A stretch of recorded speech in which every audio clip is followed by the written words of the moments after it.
automation is the key. It's the answer and probably the demise of the working class in America. AI looks intelligent to the outside world now, but Yeah, when you get behind the scenes, yeah, it's chaining a bunch of services together. Artists, painters, those kind of individuals, inventors, yeah. those visionaries.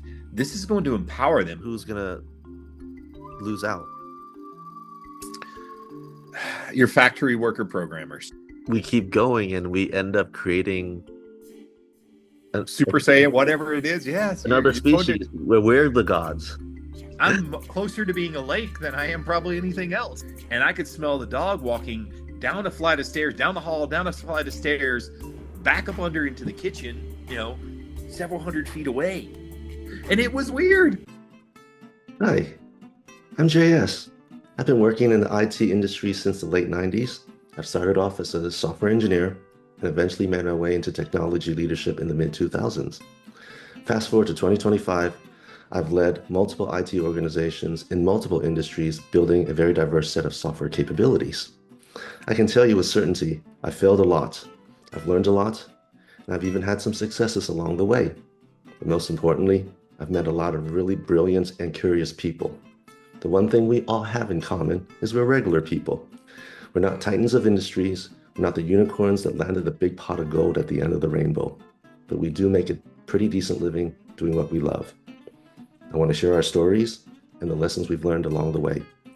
If you enjoy what we have to say, please like and subscribe. Spread the word so that we can continue bringing you more of this content. Thank you. On to today. I want you to meet my friend and colleague, Shane Pettit, a technologist, an innovator, and a leader. Here's his story.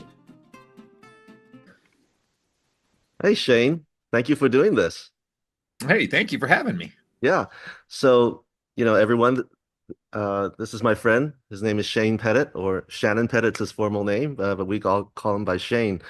Love to kind of begin a little bit and have you introduce yourself a little bit. Tell us, what you do for a living. All right. I am a nerd by trade. I've been in IT since actually a younger age. Been a development manager now for Home Depot for a little over a year. Prior to that, I was leading aerospace teams for about 9 years at CETA, and kind of came up from the development pipeline throughout life. So very started at an early age, kind of coming up, and have enjoyed IT ever since. Yeah, tell me a little bit about the early age thing. What's your origin story? I don't know how to frame it in a better ways. Like, how did you get into this technology field and what you're doing right now? I've always had an obsession with technology. As a child, I was the kid that would take things apart, electronics apart, alarm clocks, you name it, just to get the perf board out. I remember being like 7, 8 years old, and I would play with soldering irons to take the components apart and try to understand transistors at an early age. My first real kind of growing into this was I was isolated. So I grew up in a little bitty town called Donville, Georgia, where there wasn't even a red light kind of area to come through. Okay. Dirt roads, actual dirt roads, were right down from my house when I grew up. That was how isolated it was. So I didn't have a lot of other kids to play with. So I was very introverted and kind of did things myself. But at a young age, my mother, she was a cleaning lady at the time, and she brought home an old Commodore computer that they were throwing out. And that was kind of where I got my start at, was around programming a Russian roulette game for this Commodore computer at an early age. So all I had time to do when I was about 8 years old was learn basic, old school basic from a book, programming book, and kind of interpret that into various if then logic and interesting games. I mutated that to kind of fit my need for other games, little strategy games, roll your own roulette, all kinds of various card games I tried to implement. 21, I played blackjack, things like that I would put together, trying to write applications with it. So that combination of isolation, being out in the middle of just cow pastures and creeks, coupled with having one source of technology, which was this old Commodore computer, that was kind of my obsession growing up as a child. I remember after getting that freebie computer, I Yeah. asked my dad, who was a little wealthier. He worked at the post office and had a little bit more money, but they were divorced parents, so I wasn't really involved with them very much. Yeah. Every year, I would ask for a computer for Christmas, and it took quite a few years of asking, but that was the only thing I ever asked for. And when I was 14, I got my first Acer computer. It was a Pentium 100 megahertz, and I borrowed one of my other friends' school back then. You had dial up, and you would have to dial the number with a modem and get the little beepy sound that going on. I remember And that. I borrowed his internet to start learning a little bit more about programming and BBS boards. And this was back where you would have to dial like a California number to get a BBS, and Yeah. you'd run up the phone bill. And I learned my first part about the phone bill that way, Yeah. dialing California long distance numbers with a $200 phone bill. That I was got in a little bit of trouble over on that Yeah. one I was gonna there. say you probably got in a little Um, trouble for that $200 phone bill. Yes, I did. Yes, I Yeah. had to learn what was a local number, what was not a local number. But then I also learned how to hop lines so that I didn't have to pay the same long distance bills using local routes. Yeah. So I learned a little bit about that back in the day. So that was kind of how I grew up. That isolation of growing up in the country, not having a lot of other kids to play with, that kind of forced me. I only had one channel to learn from. There was, a PBS channel that came in on the old rabbit ear TV setup, Yep. and it played This Old House and a lot of science and educational TV. So Yeah. my only TV outlet was science and education, and my only thing to really play with was either go play in the woods or go play on my computer. And that was my start. I was forced down a path. I didn't have a better thing to play with. That was it. Yeah, I reflect on what you're saying versus how we grew up and versus how I grew up. I grew up in an urban area, in Oakland, California, and somehow, Okay. all this different backgrounds, we still end up pretty much in the same place, you and I, both geeks at heart, interested in coding, IT, software development. Yeah. Um, so that's great. I love that the diversity of our background but how you and I are really kind of cut from the same cloth, even though we come from a very different background, right? Yeah. It's interesting. I've only had one experience like that in my life. I went to Dev Nexus. It was 2020 because it was Yeah, 2019, the year before COVID, the one right before COVID hit. yeah. And one of the keynote speakers was talking about how he grew up, and he noted a place up by Dalton. He was one of the speakers. Yeah, And it triggered me a little bit because I was like, wait a minute, I know what he's talking about. This is weird. that's you, Um, right? Honestly, this little side road where I grew up, Yeah, my neighbor, who I used to, as a kid, I would go steal his scrap wood to build tree houses and stuff out of. yeah. That same neighbor went to apparently this guy's church. They lived like 8 houses down. So this Oh, little town wow. of Yeah, Donville yeah. that I'm aware of produced two big IT guys coming out doing things in the world. One of them was a keynote speaker at DevNexus one year. Yeah. Still lived there right down from that area. I think he was with Twilio was who he was with. Well, yeah, yeah. Yeah, the the VoIP company there for integrations. So it's not uncommon. It's interesting that like this is technology bridges that gap, that distance. You can be on opposite sides of the world and grow up completely different. My influence growing up, and probably some of the similar, most of the people on the BBS boards were either out of Colorado or California at the time. Mm. So those peers that influenced me, that I was playing games on, doing things online with, as a teenager, were more West Coast growing up. So I had more of that personality because there wasn't really anyone East Coast that I had a lot of friends with. There was no one around me. So that could be some of the influence that we're seeing there. I don't Yeah, know. maybe. It's interesting what you said at first, where you're like, you're thinking about how you got influenced into this world and into this world of technology and whatnot. And Mhm. you and me coming from very different backgrounds, it's just that, the commonality. I wonder if you often wonder this, but I often wonder if I was born in a different time or age where technology wasn't an option for a career, what my life would be like. I dread it personally. I wonder how you feel about it. Don't know. I was so poor growing up, and my destiny was probably to work in a carpet mill like everyone else in my town. So I assumed without the mobility that I had and just the opportunity, the era I grew up in, being with mobility being what it was in the Yeah. 90s. Yeah. I don't know. Would I have been stuck in the same rut? Would I, I'm assuming I would have been a blacksmith or a mason or a farmer. I would have done something, some trade. Yeah. Um, Probably wouldn't have had the agility today. I would have probably been in the same economic space I started with, you know. Yeah. Okay. I just, so I probably either end up being a chemist or a chemical engineer. It'd still be something, in the engineering field, but Yeah. that's because, I've got, you know, Chinese dad, mom and dad, who is, first generation immigrants. You're either Hmm. a doctor, accountant, lawyer, or Yeah. engineer, You, right? you had a destiny already laid out for you Yeah, there, kind of thing. yeah, Yeah. yeah. And I don't know that I would have in hindsight I would have chose any of those other ones over this one. So I'm lucky to be born into a time where, the Silicon Valley, started ramping up as I graduated from college. So that's where I come sometimes in the silence of the night, I wonder like if I was born in a different time, maybe my life wouldn't be as my career wouldn't be as fulfilling as it is today. So Yeah, I don't think I would have had that same opportunity. It's yeah, because I grew up on the internet.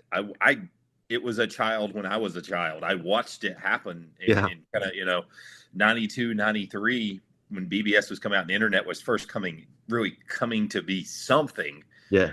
I mean, I remember when Walmart didn't have a domain, things Oh, that's like that. Yeah, wow. like Okay. that. Like I Yeah. remember before 2000s thinking, oh, I should buy all these domains and just hold on to them and sell them. Someone did that. If I'd have done that, I would have made a killing off of it. Just Yeah, seeing, yeah. watching it going, back when there was a thing called GeoCities. That was my first website, was I GeoCities. remember that. I remember. Yeah. I think I've had a Dancing website ants and everything. too. Yeah, it's Yep. I had a website in GeoCity too. I think all of us did at some point in yes, it was time. the first part. That was before MySpace and social media. Yeah, yeah, Um, so it was a different internet back then. It was an informational internet yep, kind of thing. yeah. Hey, so what I really want to get into today, thanks for the introduction, but what I really want to get into today is kind of your thoughts on technology, uh, technology leadership, and then Yeah. AI and all that sort of stuff. You've been dabbling a lot in AI, and I've kind of watched your journey, and I've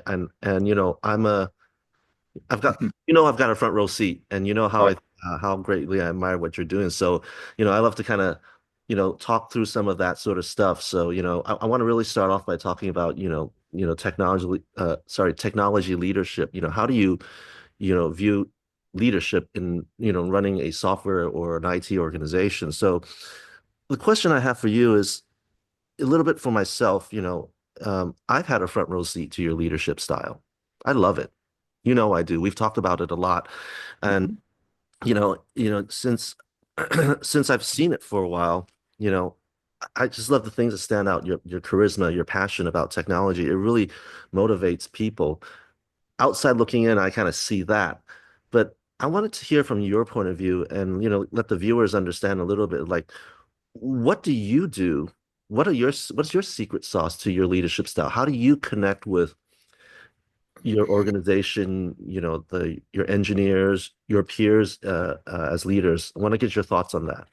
Yeah. I mean, for me, I learned that two key things came pretty early on in my career. Um, Hit your majors, don't switch your minors. I heard that a lot. Yeah, That was kind of a strategy that, for whatever reason, it gravitated to me. yeah, I found if I have few key major points to hit on to achieve, hmm, and everything else kind of falls into place. Same thing with technology. You have to stay up to date on it. You have to be relevant on it. It's not it's not a race you kind of sit down and just watch. You have to actively engage on it. And in order to motivate other people, they can tell kind of whether you're really engaged on it or you're just managing. There's a difference in that. yeah, For me, it's constant education. Like I said, I watch very little television. yeah, I didn't grow up on it as a kid, so yeah, I'm odd. I don't have that gene. Like yeah, everyone grew up watching cartoons and doing things. I didn't really do that, so I've never had that big desire in my life. yeah, Oddly sad. One of the only few shows. There's been a couple of series I've gotten into and things like that. There yeah, haven't been many, yeah, but YouTube is pretty much my go-to. So I sit and watch latest strategies. I watch A lot of the Neil Ford and the architecture series. I Yeah. watched the Gen AI series. Whatever the topic is, I tend to binge it for weeks on end to Yeah. kind of fully understand it from various perspectives. And that allows me to take it back to people. Everything I bring back to try to teach and Yeah. work with others on, I want to have an understanding so I can have at least a good conversation. I don't want it to be a one-sided conversation. I want to be able to ask relevant questions and engage with my peers, with my associates, to get them engaged as well. And I think it's that bilateral feedback of being able to actually have the conversation as a leader. Yeah. Most of the time, you don't expect a leader to be relevant, right? You expect it to be a manager. You expect them to be, okay, yeah, they were good 10 years ago, but we don't expect them to be good today. Clearly, they did something to get in their position, but that was 10 years ago. They're Yep. just the manager now. Yep. We're these mysterious monsters that, yeah, our calendars are always full, but we really don't do anything at all except come in and like mark the orders. Yeah. Get the budget and leave us Yeah, alone. that's what it is. We're about the budget and the money and all the negative stuff. So they don't really Yeah. see, they don't get to see that challenge of, okay, let me teach you something. So the Yeah. minute you can come in, that was one of the most inspiring things here at Home Depot to have is when Savannah's going, you're the only manager that's ever done that. You're the only one that's actually taught me something. Yeah. Yeah. That's eye opening. And that's the difference is when you start showing that you're investing in their future, they'll begin investing in their future. Yeah, it's interesting you mentioned that because, technology is one of those fields where you constantly you talked about growth mindset at the beginning. Always have to learn something, right? And that's one of the fields where I feel like this is one of the fields where you have to constantly do that. You have to learn something new. It's like, I remember when I first graduated from college, everyone was like, Java is the cool thing. Mm-hmm. Now it's like Java felt like COBOL for me. When I first graduated, no one wants to do Java anymore. Everyone wants to do the next cool language, whatever it Yeah. is. Everyone's into Python now over Java. Yeah. Everyone in Georgia Tech, all the kids Yeah. growing up, Yeah. it's all you're learning on Python. Java is a legacy language now. Yeah. Yeah. And I can understand why. I mean, that there's just a lot of kind of ceremony or heaviness with Java that you have to, whereas Python Yeah. is much more kind of straightforward and direct. And Yeah. you know, I my kid takes a programming class in the weekend and he's learning it in Python. And I love the fact that, he's doing it in Python because it's such a simplistic language where you can get all the basic concepts of programming across. So, I love that aspect about Python. But going back to your main point, it's just that the growth mindset, I think, is a really key thing to surviving in the technology industry, whether you're an individual contributor writing code or you're a manager or a VP or a director or a CTO, CIO type, you have to be constantly learning new things. And the other thing I think you mentioned that really resonates, you talked about that authenticity of passion. Your passion is in technology is deep.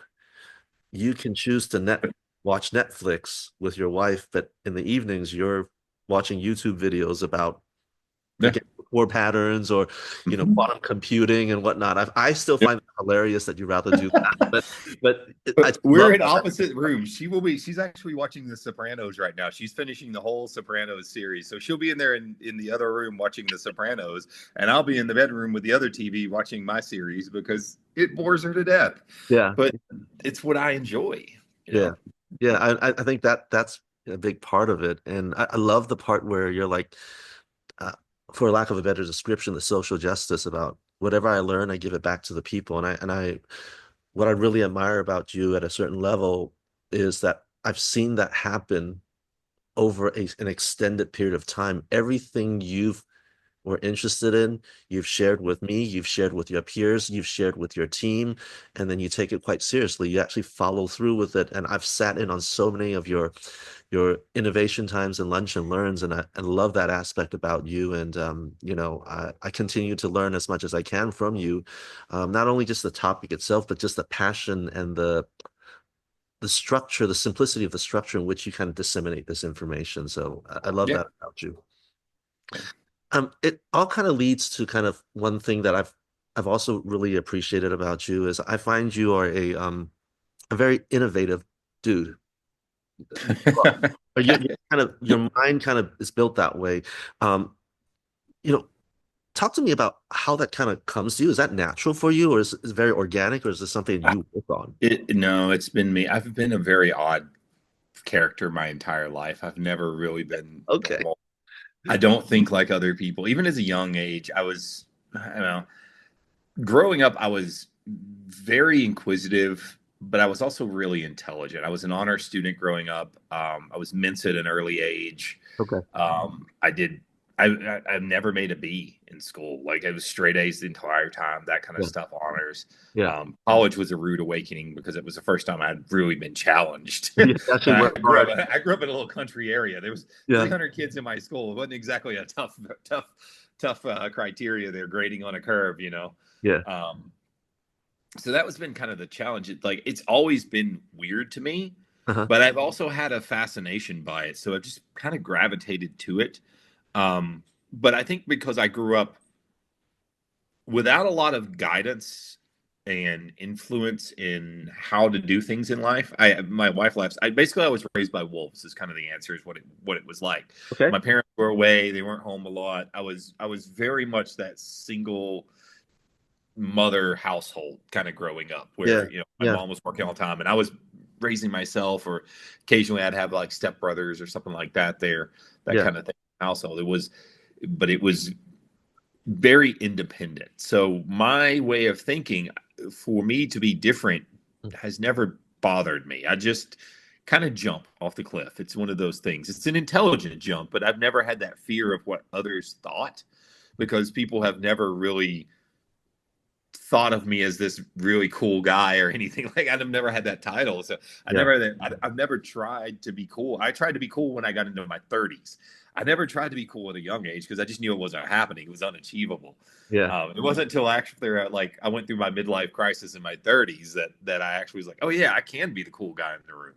I Yeah. can afford to do that. That Yeah. kind of Yeah. stuff. Yeah. You got the money and you've grown into I yourself and I you know did. who I had the you are. sports car, the Yeah. money, and everything Yeah. else. I knew how to talk to people. I had the confidence. Yeah. All those things I didn't have as a child. Yeah. As a younger growing up. Yeah. All those things I got somewhere after 30 in life. It's just interesting listening to you talk to this because like I said, our backgrounds are very, very different, but one thing I hear in common that resonated with me immediately was the fact that we were left to our own devices and to figure stuff out. So Yeah. much like you, I had my parents gave me a lot of independence. Well, as much as a bunch of, Chinese tiger parents can, but I was given a lot of independence to figure some stuff out myself. Um, and that's one thing I struggle with as a dad is like, how do I, you know, let Give them. go of the reins for my kids? So, but that was one thing that resonated with me and what you said. Kind of taking that, you're an innovative guy, you know, how do you, you figure that out for yourself, but how did you, radiate that out to the rest of your team? How did you imprint your culture of innovation into the rest of the organization? How did that work for you? What was Repetition. your strategy? It's really it's like any other app. When you work in software, I tell everyone on my team, you're an athlete, whether you want to be or not. It's no different. Mm-hmm. If you can be the best starting pitcher in baseball, right, or the best center in basketball, that the kind of thing.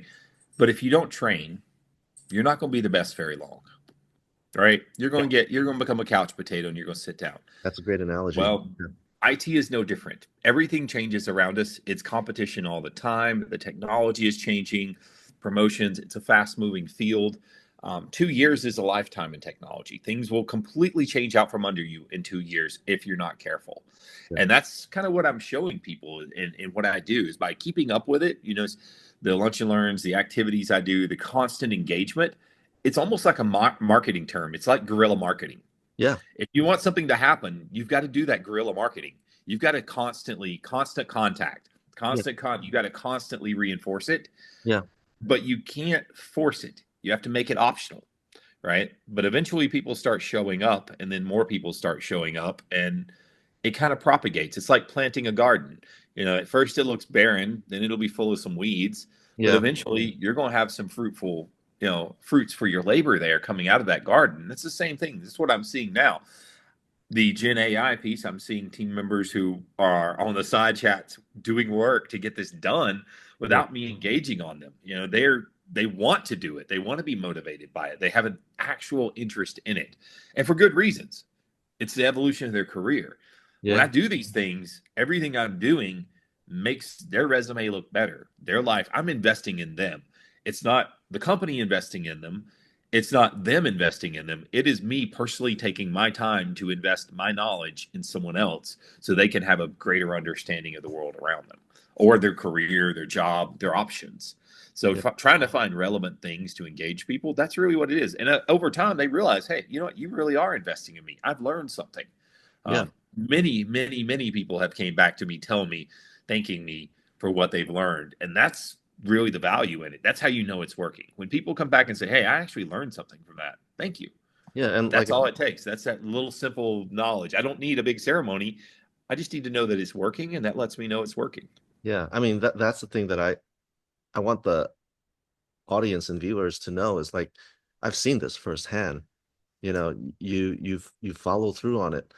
So many luncheons and learns that you ran for you know, to make sure that you're basically developing that muscle memory for your organization to want to do the same thing automatically. Yeah. And you know, after such a long period of time of doing it, it's taken off. You know, these guys are like your team is like, hey man, just one more thing before we call it a day at 6 p.m. on a Yeah. Friday evening. That's Yeah. unbelievable. That we can have you have developed that kind of passion for innovation within your team in that way. It's you got to get your hands dirty. You got to get grassroots, right?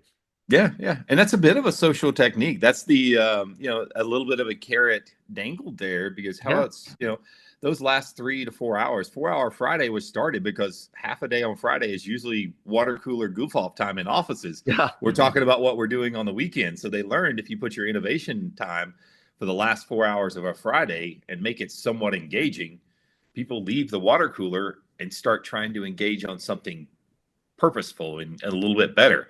Is it perfect? No. But if you're going to do skunk works, if you're going to do things that are risky, if you're going to do things that are probably not fruitful, it's better to do it in wasted time anyway. It makes sense. You're at least getting a chance of getting something out of it. Yep. So, you know, the last thing you kind of talked about was, you know, that water cooler moment, you know, on a Friday and everything. And in this day and age, you know, we live in a post-pandemic world. Uh, a lot of companies have gone back to the office. The return to office policies are in place, but for us, there are a lot of people still in this world where, you know, they're still working remotely. So interested to hear your point of view is like you did all this innovation stuff. You've changed the culture of the organization all in a remote world. Wanted to get your thoughts because you've done it in both. Mm-hmm. To get your thoughts and what's the difference of doing it in a normal office environment versus doing it in a remote environment? What did you have to change? Um, how did you have to kind of rethink things a little bit? Working in normal office, it was actually harder. I've worked remote and semi in the office 3 days a week, kind of hybrid setups. Mhm. The um, the remote gives me more opportunity, more possibilities because of the scheduling. My biggest challenge was finding scheduling time in the office. I found it more creative. That's why I always do things at lunch because I would do a 30-minute lunch and learn session about a technology topic where we would watch a video together. But a Yeah, lot of times it was, since it was a smaller teams, it would be people gathered around my desk just watching it. That yeah, kind of, or we'd pick a meeting room, I'd go put it on there. When we all have our own desks in one place and we're not having to shuffle to meeting rooms and doing the shuffle to where the equipment isn't working and things like that, it's a lot easier. I also can schedule things back to back and set them up in there. I found when I was in the office setting to build rapport with people, I used to play, there's a little game called Munchkin. It's a D&D game. okay, I would do a 30-minute Munchkin run at United Technologists working with people there. Uh, okay, I completely stole that idea from one of my leaders there and loved it. Like, because they would do a Munchkin. It wasn't a super serious session, uh-huh, but it was a way to connect with people. And the technology conversations we would have while playing that game was amazing because you could talk about relevant topics. Back then, it was semantic versioning and webhooks and HTML5. Those were the big topics of the day. Yeah. But we had numerous discussions about them. Pipeline builds. That's where I learned to build my first pipelines. Was over Munchkin. We had Team City. Team City pipelines back then that we were building for United Technologies. So I learned from the DevOps engineers back before DevOps was a term how to build type while playing Munchkin. We were just talked about it. It was conversations we had. Some of my best topics, we would go to the gym after work and it would just be kind of discussions while we're working out about technology from like-minded individuals and things like that. Yeah. A lot of that hit, in that point in my age where it was, because we were on site, we had to be creative about how we talked about things and had innovation. Yeah. It wasn't quite as easy as Slack because when I got up and walked to someone's desk, I distracted them. Today, where we have Slack, I can wait 30 seconds and read that Slack at my own leisure. I'm not immediately turning around in my cube to get distracted and stop what I'm doing to focus a conversation with someone. Yeah. So the asynchronous nature of remote communication makes life a lot easier. It's much harder. I just, the other week when we were in the office, for our work session, I noticed I ran out of room on a whiteboard.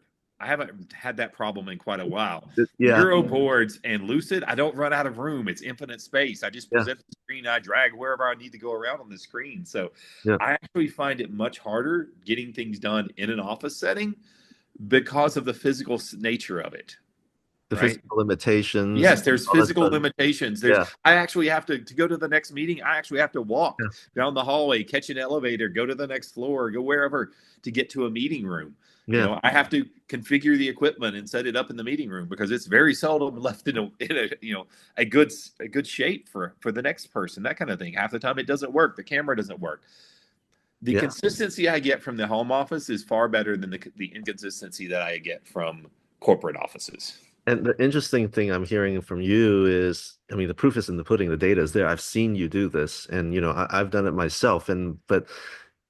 I bet you, like most people, hearing you say this probably feels like, oh my God, he's just being contrarian here. But it's not. It's not. It really, you are so much more effective. Just simply to your point, it's easier to click on a Slack huddle to get someone's attention than it is to go walk down whatever hallway it is to find somebody and try to find a meeting room that's available for us to talk. A breakout room or a little corner session. The physical challenges of building is the problem. It's that kind of do it. When you take those physical dimensions out, I grew up on the internet. I grew up learning programming in a remote setting. Using BDS games from a guy named Scott Martins, who ended up going and being the head of Sony Denver. I learned in a remote setting how to handle basic logic and programming in a three-dimensional. It's a two-dimensional text-based world representing a three-dimensional object-oriented space. I learned object-oriented programming by programming objects in that space. So it made sense to me. When I wrote, my first script I ever wrote was a fishing script, right? It was literally the players would pick up a fishing rod, have a worm item and bait it on there, and they would do an RNG and cast, and they had to be near, an area of water, and you do all these checks. But that was object-oriented programming to where I was programming the properties of objects, but these were objects also that existed in the game world. So it made like that connection, that learning really clicked with me. That's why it wasn't a challenge. So I honestly started in a remote world. So I think maybe that helped a little bit. It just felt natural to me in the way I grew up. I didn't grow up in a very physical world like most people because I was isolated. I can kind of understand where you're coming from. I will say that I probably didn't have as easy as a time of you adapting, but I certainly going remote during the pandemic wasn't as hard for me that most people are saying. There's a lot of things like I hear from, my friends, and they're like, oh, I don't know how to, keep an eye on what my, teams are doing. And I'm just like, that's not. You don't keep an eye on what they're doing. You keep an eye on their output. Are they producing? I don't care what they're doing as long as they're producing. That's the difference. Yeah. You're like, think about what you do at the desk. How often when you're in the office do you goof off? How often are you just talking to people? Just Yeah, because you're having, that's natural. yeah, So you're killing probably 30% of your day in just conversations alone in yeah, natural social behavior, yeah. And not right? to mention the commute back and forth and the Oh, work yeah. you have to do to get to that, right? So Yeah. it's just, it's just one of those things where, I agree with you. It's just a little bit, easier to manage through all of that. Um, So, moving on a little bit, you said earlier something about understanding people and what that kind of, about leadership and knowing where they come from. And what that kind of clicked back to me is something you said in the past where, you did you had learned about psychology or you did some sort of study around it. Uh, yeah, I had one of the girls I was dating was going when I first started dating her. She had entered her master's on psychology, Yeah. and we were like living together there. And throughout her master's, I was her study buddy in psychology. That's where I learned Myers See, Briggs, and yeah. we So, learned about dark psychology, some of the lighter MBTI psychology, all the various types of how people operate, which was weird because I had never really. I'm not an emotional guy in that yeah, kind of sense. I'm very kind of dry in my yeah, personality. yeah, But this was the first time I'd seen the science of psychology applied as to why people do what they do. And oddly enough, it made sense because you can classify people in categories and we fit very well into them. And we've done this for centuries. yeah, We've done this through was astrology, the yeah, various signs, yeah, right? yeah, That's just a classification of genetics based on someone being born within a certain period of a calendar, yeah, that kind of thing. There's an odd time based aspects around that I look at as to how genealogy happens in genetics yeah, conception, to where, if you want randomness, the one thing I learned about programming randomness into gaming, yeah, there's only one controller for RNG, and that's time. The point in time at which the number is generated. That is the true unique thing that makes uniqueness unique, is the point in time. yeah. The same thing applies to genealogy. That's how astrology works the way it is. You can classify people because it's really just a time classification based on genetics. So when you've learned all this from your ex-girlfriend and whatnot, how do you think this aspect has helped you in terms of your leadership skills? Does reading people actually help It, you? Is that something? yes, yes. It's tremendous because before then, if you'd have met me before that, I Yeah, was very cocky and egotistical. I thought I knew everything. I thought I was always right. I thought my problem was I would get frustrated with people, and I would be like, "Why are these people dumb? Why are these people like that? Why can't they understand what I understand?" well, I didn't understand the differences in people. That was what I did not understand. yeah, Right? The differences in individuals and people is really. It took me a while to classify. When I started classifying people and saw what motivated people, what made people think, mhm, some people are, they like praise, affirmation. yeah, Some individuals like monetary gain, they want material things. Other individuals like notoriety. I learned from myself, I am very much a praise and recognition. I like to do a good job. I like that good boy, good job kind of mentality of yeah. myself. When Okay, I don't get that, I'm less likely to do good things, right? yeah, I've learned that about my own personality. yeah. I wear tight black t-shirts because I have a spectrum of Asperger's, which makes me enjoy tight clothing for whatever reason. I feel comforted by it. Okay, Things I learned about myself in yeah, understanding the way the science behind psychology works. There really is a reason and a science behind why we do what we do.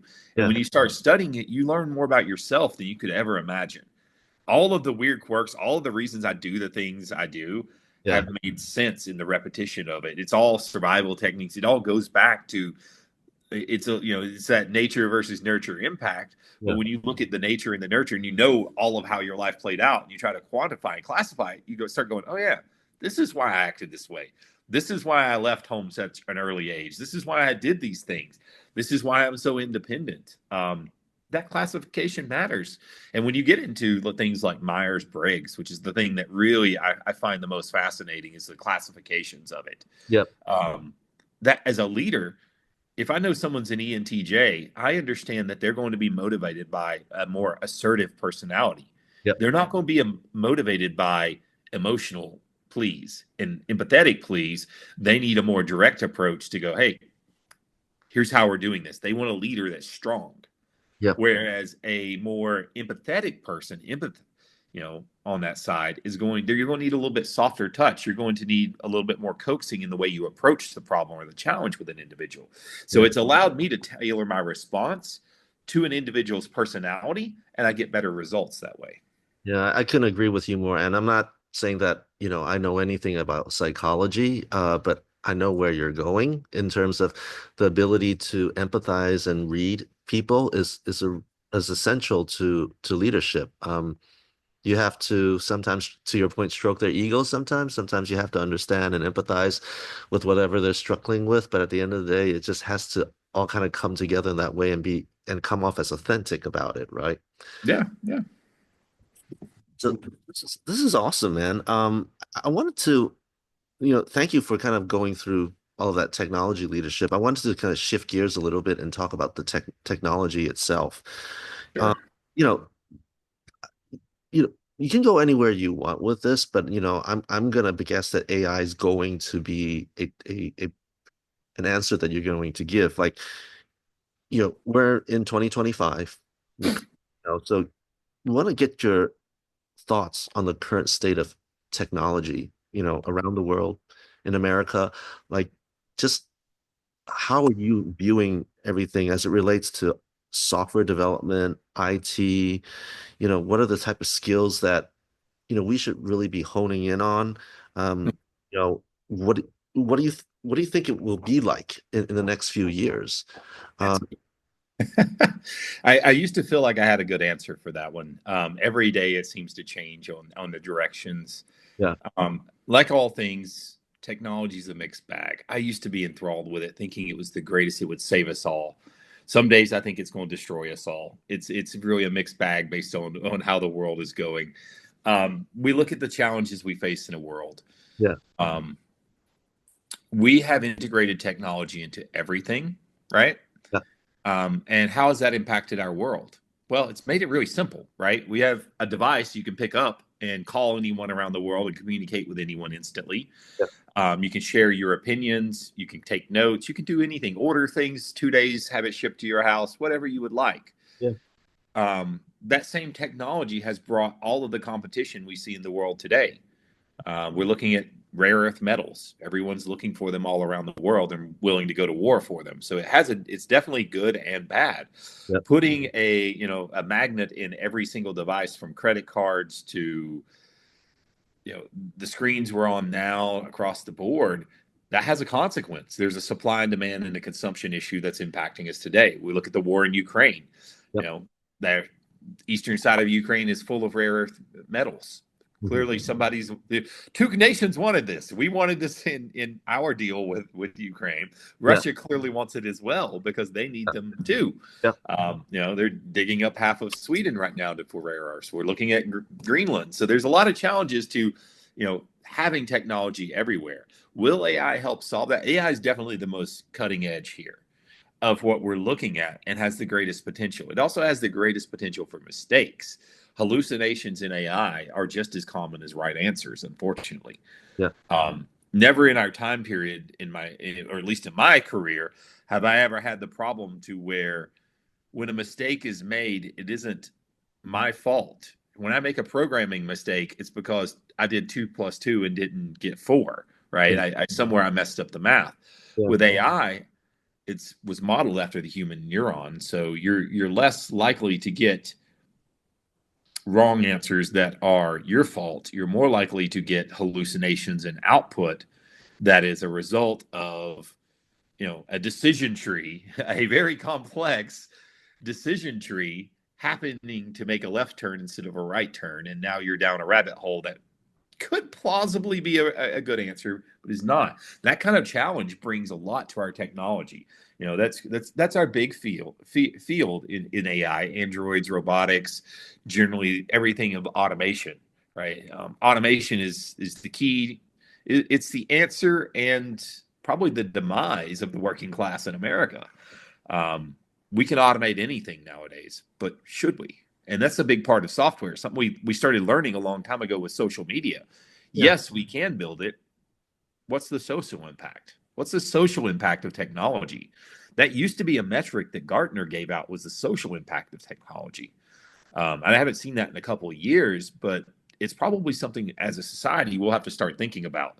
As we're seeing the potential to build anything, and we're seeing with quantum tech, got quantum mechanics coming into it.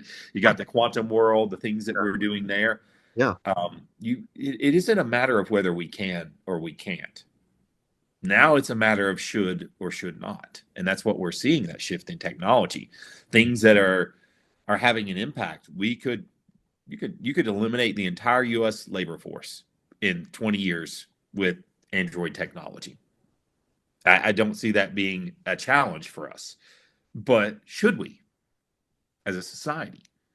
Those are the challenges that really will challenge our leaders in the coming years, because by the time we make a decision around that, as our society being a more capitalist society, of course we're going to go for big. We're going to do everything we can because that's what we do. It's what we've always traditionally done. Yeah. A lot of times we haven't seen that impact for a few years, and that's probably what we're going to see. I think the impact will be the limiter of what we do in technology. Yeah.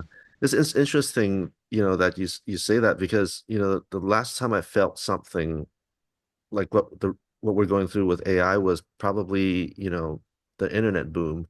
And reflecting on that, the internet boom was nothing close to what we're going Yeah. to see with this, because the rate at which this thing can change the way we live, Mhm. the way we work. Yeah. Um, maybe talk a little bit about, what do you see for the future of people in IT who in some weird way it's not weird way, we're Yeah. sort of ground zero on this, Mhm. but how is it going to change the job of a you know a middle manager, or a director in software technologies, or an engineer? Like, how does that change for us in the next five years? Like, what should we be doing to stay relevant in the area of AI, to make sure that hey, we still Yeah. are employable. It's one of those things of know your enemy, keep them close. You've got to, sad as it is, I mean, we're building our replacement, and we know this. We're well aware of what we're building, and at some point that will come to a head. It's just a matter of time. The idea there is to have the social policies in place to kind of head that off. As a leader, when you're looking into this, you're going to have to be relevant. You can't write an email now without Copilot checking it for you. It's everywhere. It's Yeah, impossible as a yeah, leader. So yeah, there's a bar of perfection that we're putting on ourselves to expect everything to be perfect when it goes out. It's new in society now. In 3 years, perfect emails will just be the thing. So when you receive one that's human written, it's going to be weird. You're going to be like, what? Why did they? Why is it like that? I suspect it'll be a standardization unlike anything we've seen. We're going to be standardized in these tools, much like everything else we do. So I think as a leader, learning them is the only thing you can do. Embracing it, face it. it's, you got to lean into the wave. If you run from it, it's not going to change anything. You're just going to simply get under it faster. Yeah, It is a rising tide, and those people who are willing to put in the effort and the time to stay on top of it, I think they'll have a place at the table. You're always going to have a place at the table for those willing to put forward enough effort. The thing that's going to change with this is the amount of effort it takes to get to that table. mm, That bar is going to be raised because there will be fewer seats. The one thing right now, yes, AI looks intelligent to the outside world now, but yeah, when you get behind the scenes, yeah, it's chaining a bunch of services together. We've had service architectures for years. yeah, This is, agentic chaining is just service calls. It's no different than a bunch of API calls. The only difference is your VM is now an LLM. You've got a model behind it that you're talking to three different distilled models with. yeah, It's no different than any other computer cluster we're working with now. The only thing is the programming language that is generating the response or the outcome is no longer a human written programming language. It is a trained brain with all of the fickleness of the human brain. So it puts those additional challenges come in there with us. You can hurt its feelings. Things like being polite to AI and having to do that. This That's is a new thing hilarious. for us. It's insane that it's like that, but Yeah, then it makes sense. yeah, We modeled it after the human brain. We taught it using the internet. yeah, We created this monster the way we did. We gave it not only all of our benefits, we also gave it all of our mistakes. And now we're slowly trying to peel those mistakes out and kind of slice them out like open heart surgery to remove some of the problems. yeah, But we're not able to get them all. They're still going to be there because it's a very complex, system to learn everything. yeah. What you said kind of reminded me back to our past conversations where we were arguing about, how, why are we building this thing with a web upload or whatever I was talking about, and I was like, oh blah, we should use a chatbot or LLM, and so it can be more open-minded or open-ended, sorry, and what I'm learning as I work through this stuff with you, it's like, when you actually peek behind the curtains, it's a Wizard of Oz type of effect here, right? To your Yeah. point, you said earlier, it's all the same stuff, just different names and maybe it's a little bit better, but at the end of the day, you still need engineers who understand how everything works. Mm-hmm. The only difference is that the barrier of entry may be a little bit lower because everything's a little more, how to say, automated, I guess, the word I'm looking for. It is. We work in GCP, so it's kind of it's all provided for you. They've given you some guardrails, they've given you some bumpers and some safety nets. Yeah. If we were trying to do it all from scratch, it would have been a whole different story. It would have been much more complicated building out. We'd had some MCP protocols in there. It would have been no different than building any other web cluster for web application. It's exactly the same thing. Really, what I've learned from it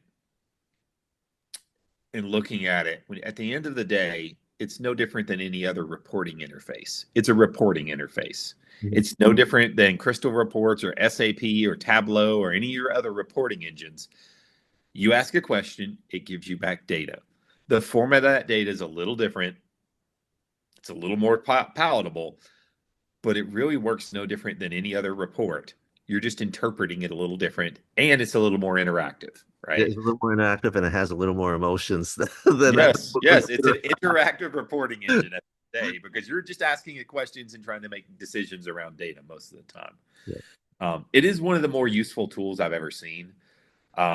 My own personal productivity has went through the roof. Architecture and design, understanding concepts, right? I can understand concepts in seconds. We were looking at GCP, we're looking at some of the tooling today around it on things I had never looked at. I can ask questions to it and I get an answer back. My problem is I'm assuming that answer is correct. And I'm trusting that answer around, the search technology was correct or whatever we're talking about. I'm not vetting that information. I'm using it as a precursor to get more information, but I'm taking it for granted that it's truthful. What happens when it's not? How do I know it's not? Those are the challenges. I understand it's getting 90% right, but that 10% that's wrong, Yeah. we'll never know it. It'll gloss right. It's no different than talking to a human. Yeah. No, When I you get talk to another human, we assume they're not BSing us. We that. assume that they're being truthful. Yeah. I mean, to me, it's kind of like the way I use ChatGPT. I use it when I'm stuck on helping my kids with their homework. There's certain math concepts that are foreign to me now because I'm so out of touch with it. Yeah. It's 99.9% right most of the time, but there are things I know they get wrong. Like when I play guitar and I'm trying to look for a particular chord that I'm, like, hey, my finger's here, my finger's here. It gets it 50% of the time, it gets it wrong. Yeah. So to your point, it's not perfect, but you know, sure hell's beat, me trying to figure out how to do a derivative or graph a Yeah. quadratic equation for my kids and just have ChatGPT show them how to do it. I mean, the productivity bits of it is endless. I mean, as well as I do, we used to wake up in the morning and say, check our emails, check our this, check our that, and we do it ourselves. And now I just say, hey, pick your, LLM. look at all my Slack messages, look at all my emails and everything. Tell me what are the key things I need to focus on. Yeah. It Yeah. bloody works. It works. Yeah. What's important for today? And it'll do it. It's like a Yeah. a little Yep. personal assistant for it. Yeah. It's really good for tasks like those things.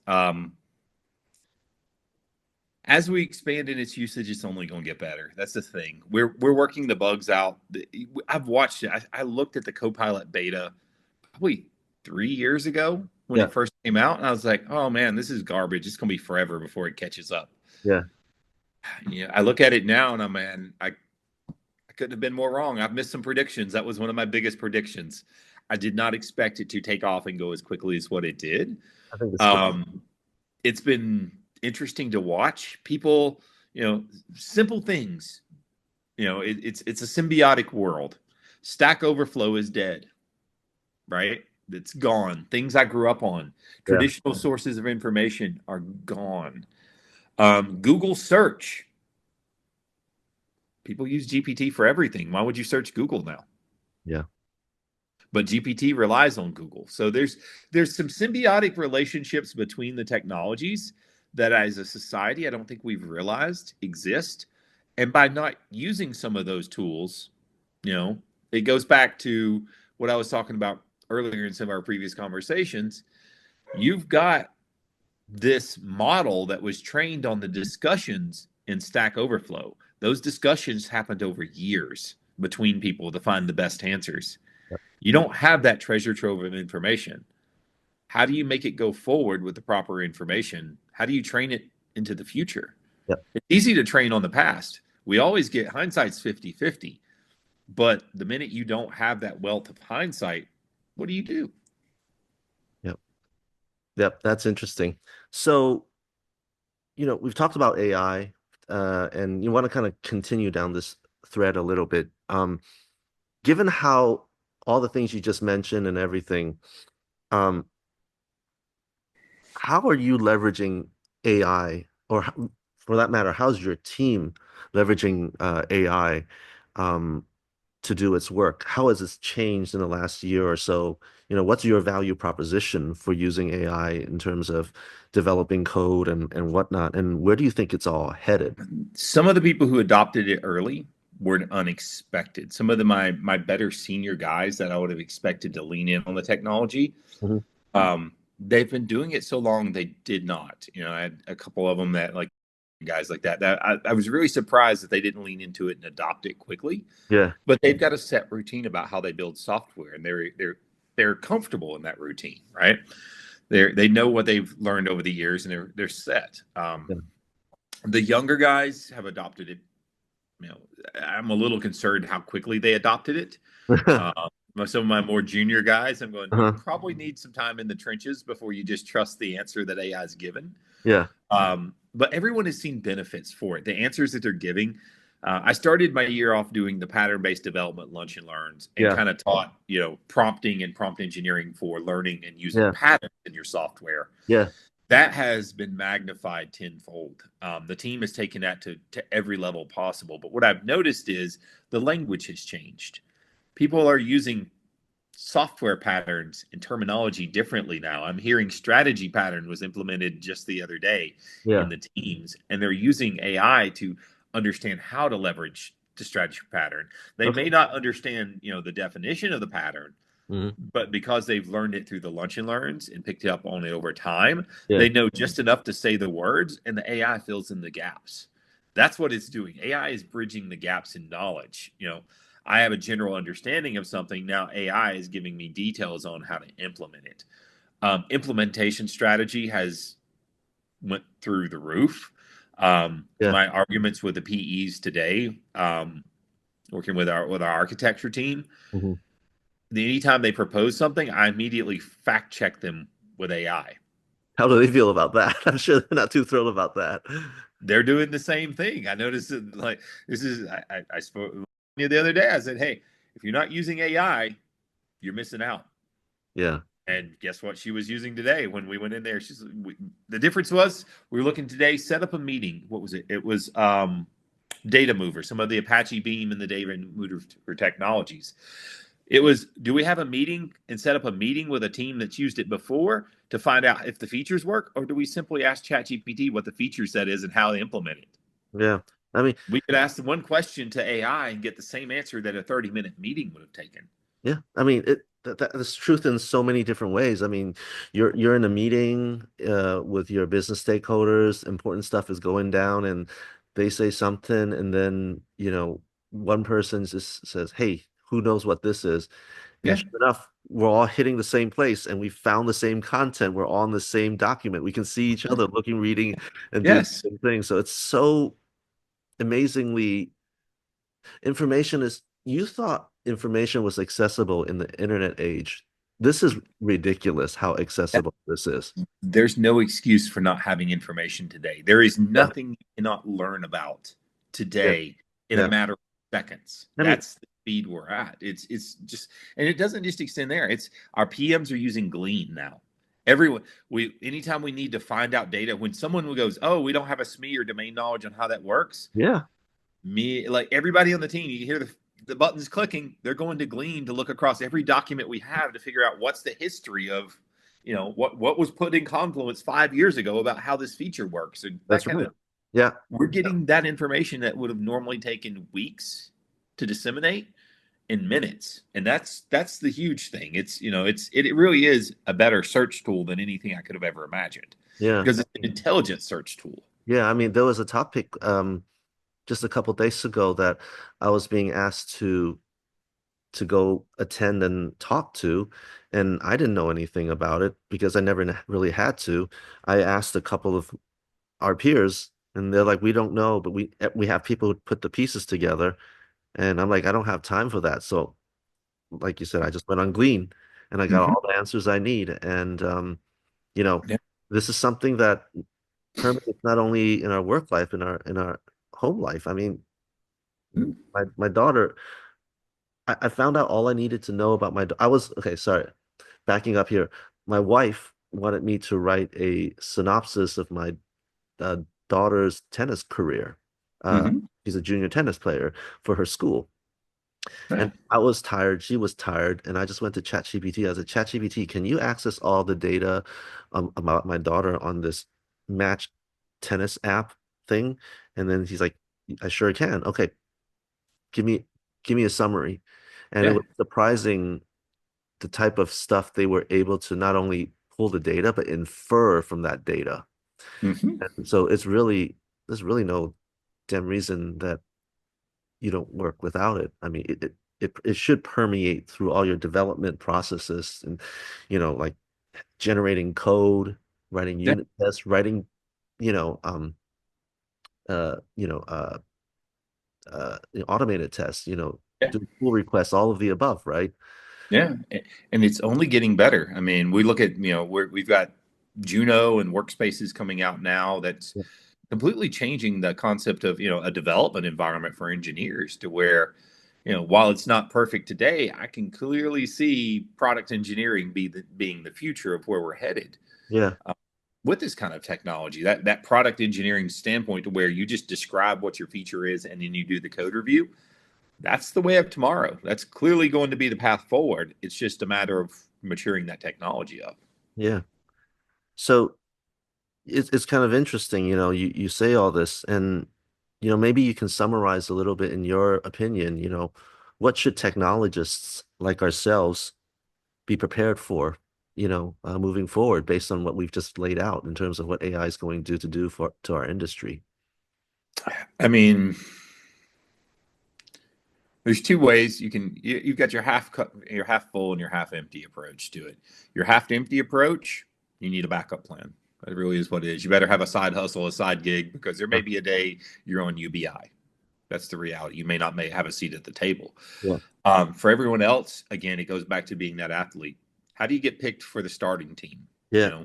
How do you get picked first in dodgeball? You've got to be good at it. That's the only answer. It is. We hear about the rat race, but it really is like that. It's if you're not willing to put in 5 more hours than the guy next to you, Yeah. um, to study on this. If you, I tell people all the time, if you're going home and playing with your kids every day of the week and you're not studying technology, learning something around this, there is a guy who is. There's someone that's hungrier at the table every time. So you always have to remember that. That is that capitalist spirit, that American, that drive forward, man. It's really what it is. It's our nation was built on competition, and that hasn't changed even in technology. Um, I grew up in a golden era of technology to where, I went through the 2008 recession. I was like, what recession? What are you talking about, man? Just looks like a bunch of cheap houses for me to buy, that kind of thing. Yeah, yeah. Good deals were all over the place. I went through COVID and all of that. And, I worked in the airline industry during COVID where everything was terrible. But for me, it was just a 6-month vacation. It was literally 6 months off of not having to do anything, you know, no project work, that kind of thing. I thought that would have been a great thing in my career. I was like, oh man, I always want to take a 6-month vacation. Even Yeah. I get bored. Even I get bored pretty quick. That's what I learned. I will never be able to retire, so I don't have to find something else to do if it doesn't work out for me. I'm not an idle hands guy in that sense. And So. from that perspective, maybe a couple of quick thoughts on, on this is like, who do you think are going to be the winners and losers in this world of AI? Just kind of quick thoughts on that. Creatives and innovators are going to be empowered the most. Yeah. I've never considered myself creative. I'm very good at imitating things that are built, but if you ask me to come up with the entrepreneurial idea myself, Yeah. that's a big struggle for me. Yeah. I can imitate, I can show me something and I can build it. Yeah. Yeah. Ask me to create something out of the blue, and that's a much harder task for me. Yeah. I'm not that creative mindset, but others, artists, painters, those kind of individuals, inventors, Yeah. those visionaries, this is going to empower them because now you don't need 20 people to do a task. You are those 20 people. Yeah. Right? The barrier to entry cost is much lower now. Yeah. Game developers, really simple thing like indie developers in gaming. Used to be a programmer like myself, you would have to do your own art, or you would have to purchase your artwork, all of your Blender scripts and things like that. Now you just ask GPT to give you a Blender script to make whatever you're trying to do. Yeah. And it does a pretty good job at it. Texturing, modeling, rigging. And you tell it, hey, I want this to work with Unity 3D. It sets up all the scripts for you. So a lot of that workload in that pipeline that used to take multiple people. Yeah. Now, if you have the idea, it's going to empower you as long as you're willing to put in the effort to make it work. So it can be empowering for creative individuals. The creative individuals, innovators, entrepreneurs, they're all going to benefit from this sort of stuff. Yes. What are your thoughts on who's going to lose out? Your factory worker programmers. That's that's what I was talking about this today. The programmer really has become your factory worker in America and many other countries, right? It's your blue collar job. It's the equivalent of a factory job. Pays a little better, but it's the same thing. You get in there, you get a story, you produce something, you produce output, right? You put it through the conveyor belt, you build your software, you move on through your day. Yeah. Those that are not your innovators, those are just your worker bees. Yeah. Those are the ones that stand to lose the most, because if you're not architecturally minded, if you're not creative, if you're not innovative, if you're just average, there's not as much need for average anymore. That's going to be the downsizing. That reduction in average, when we can build software faster, there's going to be an initial push to produce, but then there's not going to be a need for it as much. It's going to wane off. We see this with contractor layoffs. The offshore market in the U.S. is devastated right now. Yeah. Countries like India, the BRIC countries, they're going impacted heavily. Their workforce is, going to have to shift to something else. What happens when, they're heavily dependent on U.S. markets, and now U.S. markets don't have a need for them because we're trying to fill all of our local workers, that kind of thing. This is what it's doing. You're going to see a lot of these technology centric companies to where it was just producing, not really innovating. Yeah. They're going to suffer. There's not that need for production. If all we're doing is automating a task, AI and robotics does it better.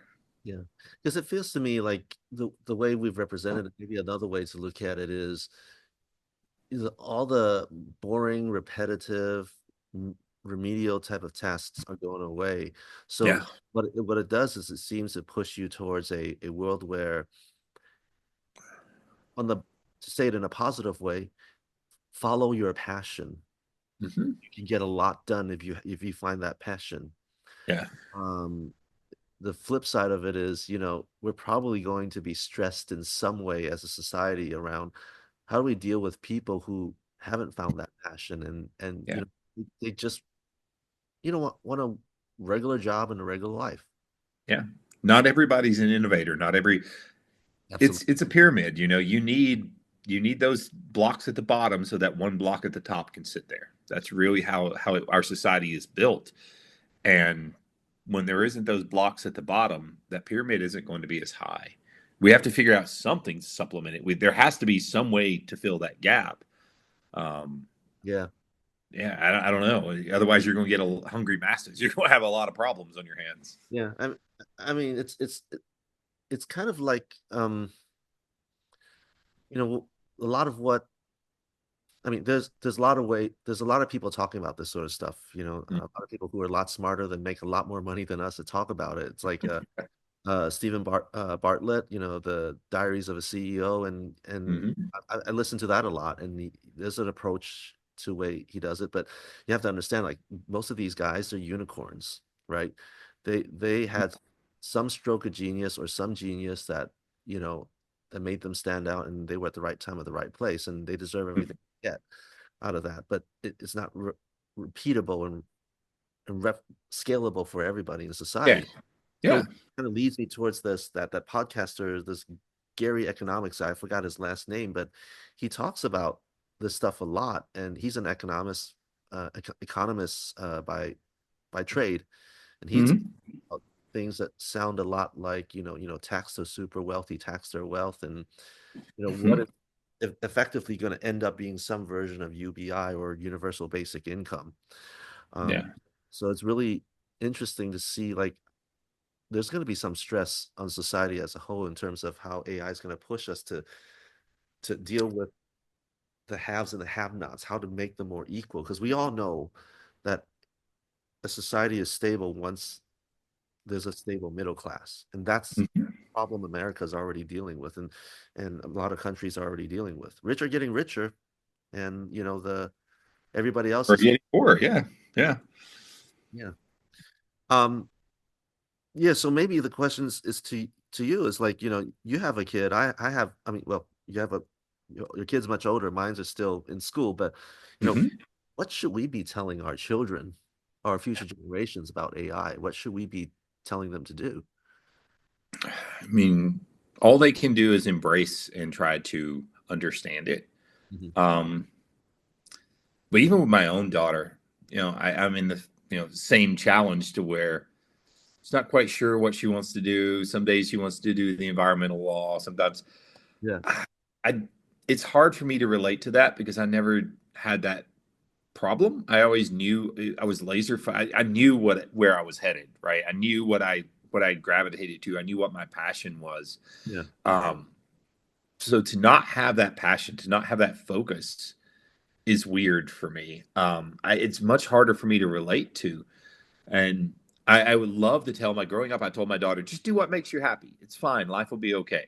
yeah, Um, there's still truth to that, but yeah. you also have to pay your bills to some way and play the game, in that area. Mm. Um, so you have to find something that's harder to replace.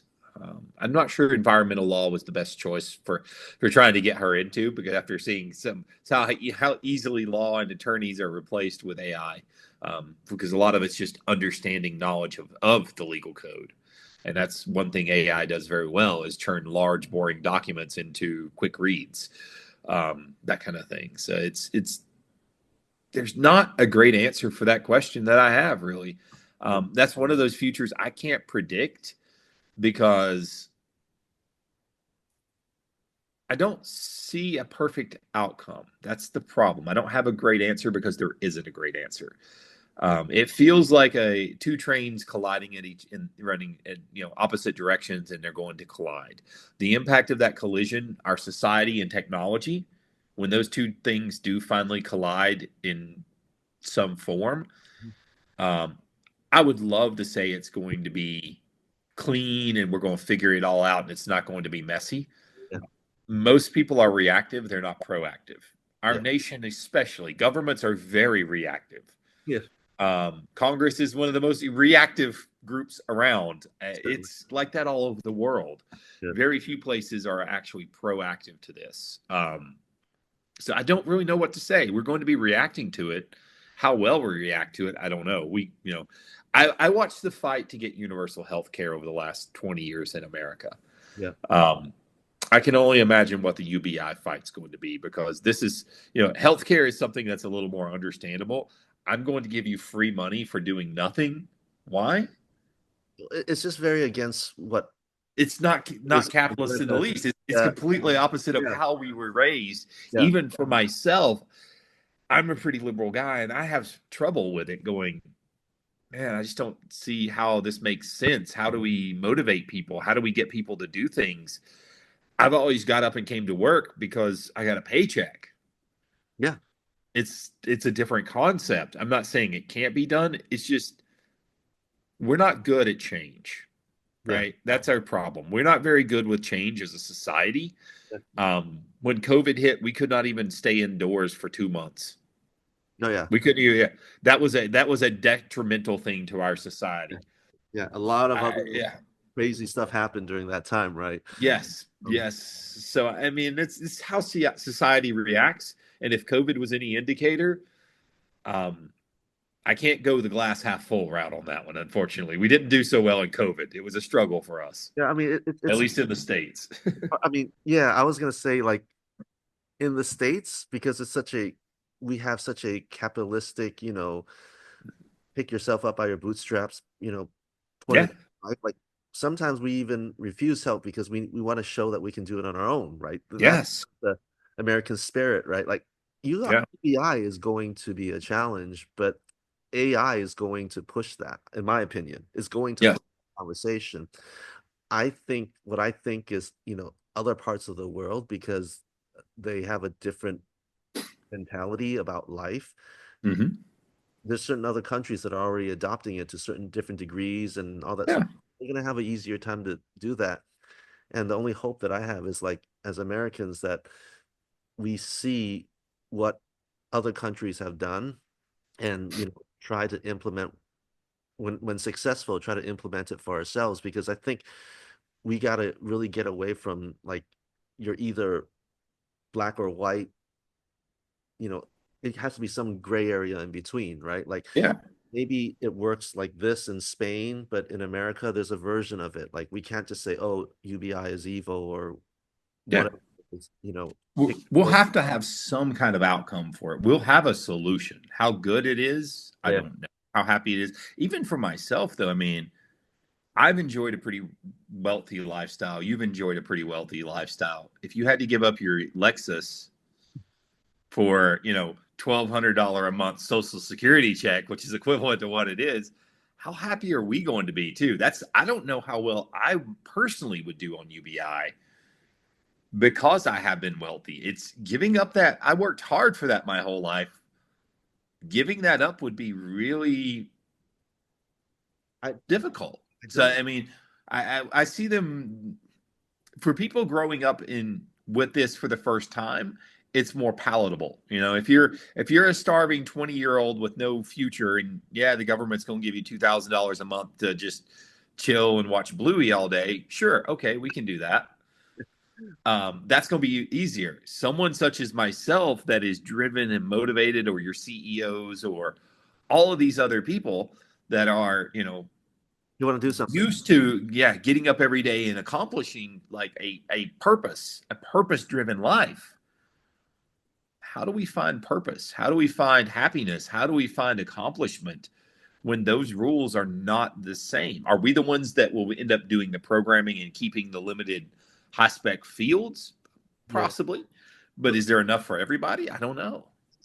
The way I look at it is this: I don't know the answer, but I'm two minds about it. One is, you know, if UBI existed, I'd be more inclined to take risks and follow my passion because I know I have a safety net. And I know I have a safety net where I don't have to take a shit job or a job I don't really want. I just go after my passion. I'm like, hey, Yeah. my passion is to start a a gym, for people who likes to run, whatever, and I'll follow, Hmm. you know, and right now I wouldn't even be able to think about it because there's no safety net. I'm like, Yeah. I have to go and show up to work and tell my boss that I'm gonna do my kick-ass best because I need the money. And Yeah. that's Got bills to pay. whereas if I had UBI, I can probably say, you know what, boss, I don't like you today. Mhm. So let me just follow my passion. Let me do what I really want to do. Yeah. Yeah. I mean, I can see that being part of it. On the flip side, though, you know, you said it earlier, are a bunch of lazy people, and there are a lot out there in the world. They're just Yeah. going to do this and leech off basically the people who, do Are it. doing something. Yeah. Yeah. And Can our society deal with that though? That's what is the impact of those two groups? Are you going to see a whole different social, grouping come together for this? The people who are lazy versus the non-lazy kind of things. Is there going to be impact to that? What about inflation? When say assume 80% of our people are on UBI, of a society, you're essentially on a capped index at that point because if you raise prices or change prices, you've now affected 80% of your population's income yeah, in I mean, an area. So is that more of a socialist policy on, economics there? yeah, I don't know. honestly think I don't care how you label anymore. At a certain point, the Yeah. technology pushes to a point where, you know, where the form of market or government really has to adapt to it. I mean, it's kind of like we used to walk around everywhere or have horse carriages. Now we have cars that can go over 200 miles an hour, easy. Yeah. The concept of how our whole neighborhoods are built because of that has significantly changed. You think of like, you know, housing in Europe where they're more ways versus America and China where it's just like expansive freeways and whatnot. And that's just how we kind of have to adapt in Yeah. like UBI just has to be a thing that maybe or some version of it that we haven't figured out has Yeah. in influence or Yeah. or I or see in like Chinese societies and Asian societies that being more prominent and easier transition. They're more, that's already something that's being thought about. It's the problem with American society is our mentality in the way we do things there. For us to get a handout from the government just is such a negative thing. yeah, Whereas in other societies, they, even my wife coming from, she came from Turkey, which is like medical care here is a complete, you know, unknown to her. She has no concept of how this system could even work, and the fact that I was like, yeah, I've never really been to the doctor until I was, in my 40s because it's expensive and I don't go. But she's like, I used to go 2 or 3 times a year. It was free. You just walk down and go in. go in, right? Yeah. Yeah. I mean, I have to say, like, for me, the closest thing that America has come to that, and the only reason why I am a proponent of, more universal healthcare is Kaiser. I grew up in Yeah. Connecticut, and one thing that I always knew growing up is like I can walk into any Kaiser, I'll get taken care of. Uh, Hmm. what my mom paid and everything, or mom and dad had to pay for it, but it was just like a copay, back Hmm. then. And when I had to experience, the PPO and HMO for the first time when working, I was horrified. Yeah. Yeah. And to this day, I'm still, you know, I'm a Kaiser family because it feels like that's the closest version America has to universal health care that the rest of the world.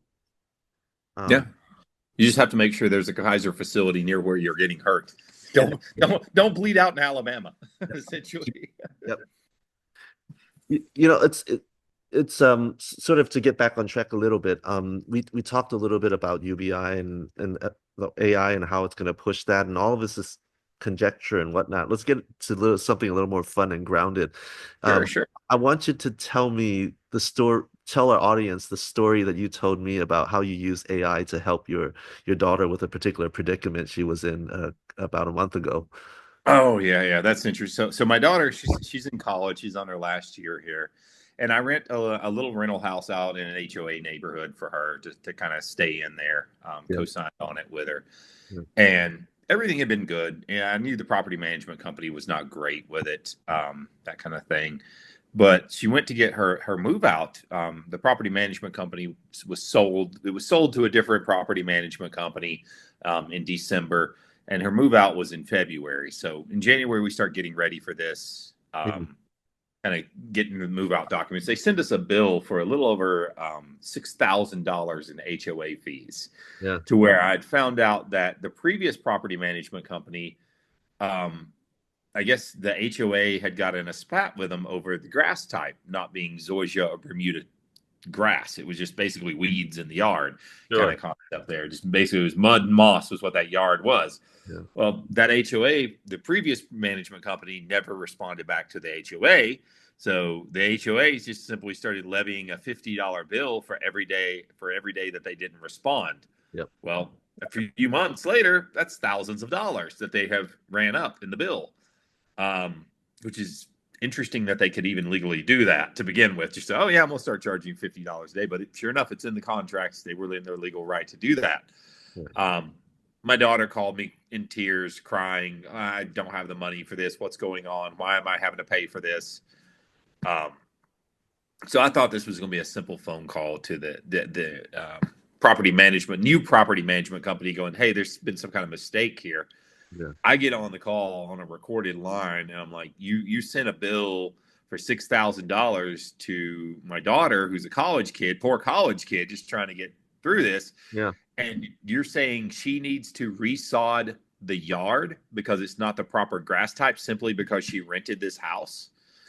And the woman on the other line was like, "Yeah, that's how the contract works." Nonchalantly, cold as day. And there was something clicked inside me at that moment. That was where I was like, all right, I'm going to win this fight. yeah, This is not the way this works. yeah, That's my social justice warrior kicked in, because the coldness, the brassness of this property management company, they set me off in what it was. So, and this was when we had just started our AI journey, started working with AI, and I'd yeah, learned to feed documents in, and I'd learned deep research, and I knew how to point the models at certain sites and ground them with information. So I had us ingest the subdivision's HOA documents, the history that I got access to the HOA property management accounts page, since they weren't managing it. The HOA manager sent me a link since I was over the house. yeah, I pointed it at the AI and grounded it with that document source. yeah, I took and fed in the original contract document that the property management company had with leasing terms in there. yeah, All this data I fed into the AI, and I started a battle with them. That was absolutely, I picked their document apart, showed them every place in their document where the contract had showed that if there was a problem with the yard, they were supposed to engage a third party. If there was, no modifications to the landscaping could be made. All of this document I was compiling, all of the data that I had kind of put together around their points in failure, sent this over, had it produce a cease and desist letter for me, yeah, printed out this cease and desist letter, sent it by certified mail out to Oklahoma to their home company. yeah, I did the deep research on the previous property owner, on the HPC company, the holding company that owned the yeah, property, because it wasn't an individual; it was investor-owned properties yeah, that was managed by a third-party management company. I showed them who the investor was, how many times those investors had been sued, how many times they had lost in court, how many times they won in court. I had every bit of this data on the history of this property, who owned it, where it was traded, how many times it had. I looked across the geo maps from the Google Maps across the different years. I could pull up, here's what the grass color was at this type of day, here's what it was at this point in time. All of this information I compiled, and I sent them a slew of emails around this, right? Thinking, oh, we're going to be done with this. Here's this big bank of evidence. No, no, couple of weeks. couple of weeks. It was like middle of February, early to mid February. I get the court case saying because there's a $6,000 hold on from the HOA dispute, Mhm. they're not letting my daughter pay her rent because you can't make partial payments. So she couldn't pay the $2,000 a month rent for the property without paying the $6,000 charge Yeah. ahead of time. Yeah. So then they started eviction proceedings to evict my daughter.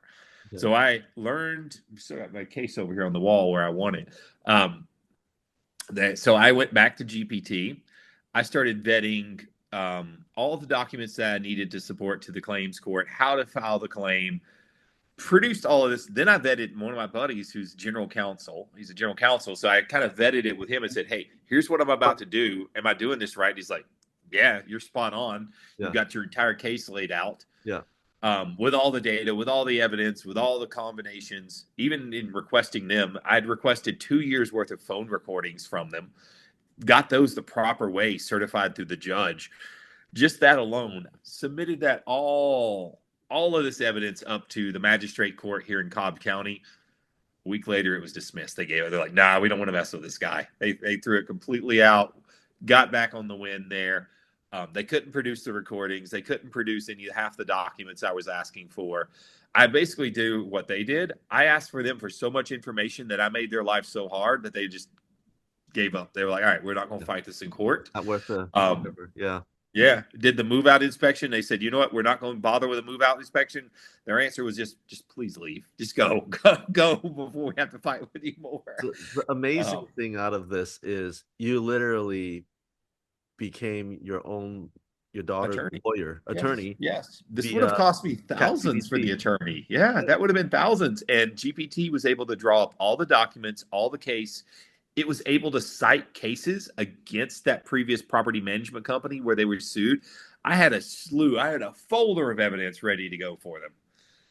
I still have a case pending where, because in the original cease and desist that I sent out, I told them that any information requests submitted by them would cost them per diem at $400 an hour. I've still got an $1,800 case going against them where I'm countersuing them for my time because I had sent that cease and desist over electronic mail, which I didn't realize that was actually accredited. Yeah. But because I had charged them $400 for my hours and because they forced me to produce the evidence saying that the previous property management company was the one who was in fault. Yeah. Now they owe me $1,800 for my time because I had told them. They requested that information of me, of my time, and I'd already made them known my rate for my time. Yeah. So now we'll get to go. Now in September we'll go back to court again, and I'm gonna see if they owe me $1,800.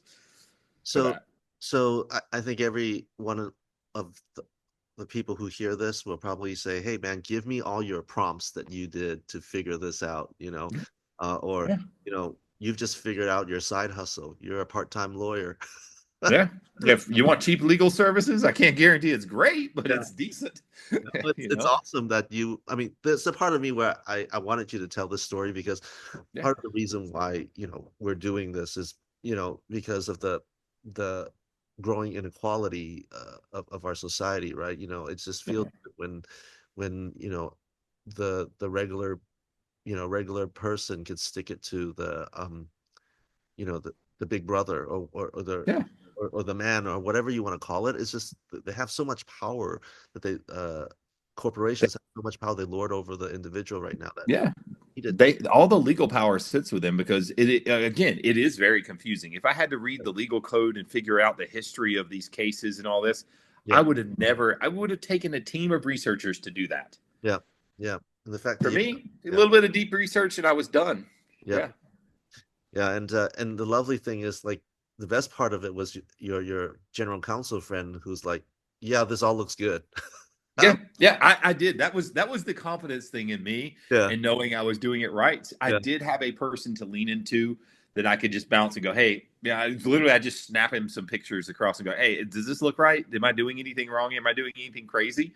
Yeah. That kind of thing. He did talk me off the ledge of trying to sue them for more when I was mad at them, Yeah. that you can't use the law as your pocketbook kind of thing. You actually have to have some kind of recourse and show that there was some injustice done, that kind of stuff. You can't just sue them for $10,000 because you want to sue them for $10,000, that kind of stuff. So he did explain a little bit of that to me, but other than that, it was a cakewalk to go through. It really wasn't as scary and painful as it was. And the beautiful thing about AI is because it's kind of back and forth when you're discussing. Yeah. You can ask questions, and it's going to ask you, hey, would you like me to do this? Would you like me to draw up this document for you? Yeah. Would you like me to edit this? So you just kind of edit it as you go. It's the same thing as I remember from my divorce, sitting with the attorney, and they would ask me questions, type some things out, make a change, and then we'd go to the next question. They played 20 questions with me to get the final outcome. Yeah, it's the same thing. It's the same thing. Yeah. GPT was playing 20 questions with me to get to the final outcome, and that was what we came up with, was this document, this case. Yep. It's the same thing. Yep. So I love that story. I'm glad you have a chance to share it, and hopefully more people will hear it and kind of feel empowered and emboldened by that. Yeah. Closing up on the AI topic, we've obviously walked through a lot of different things, and we've given a pretty interesting example where we found some social justice, and kudos and good on you.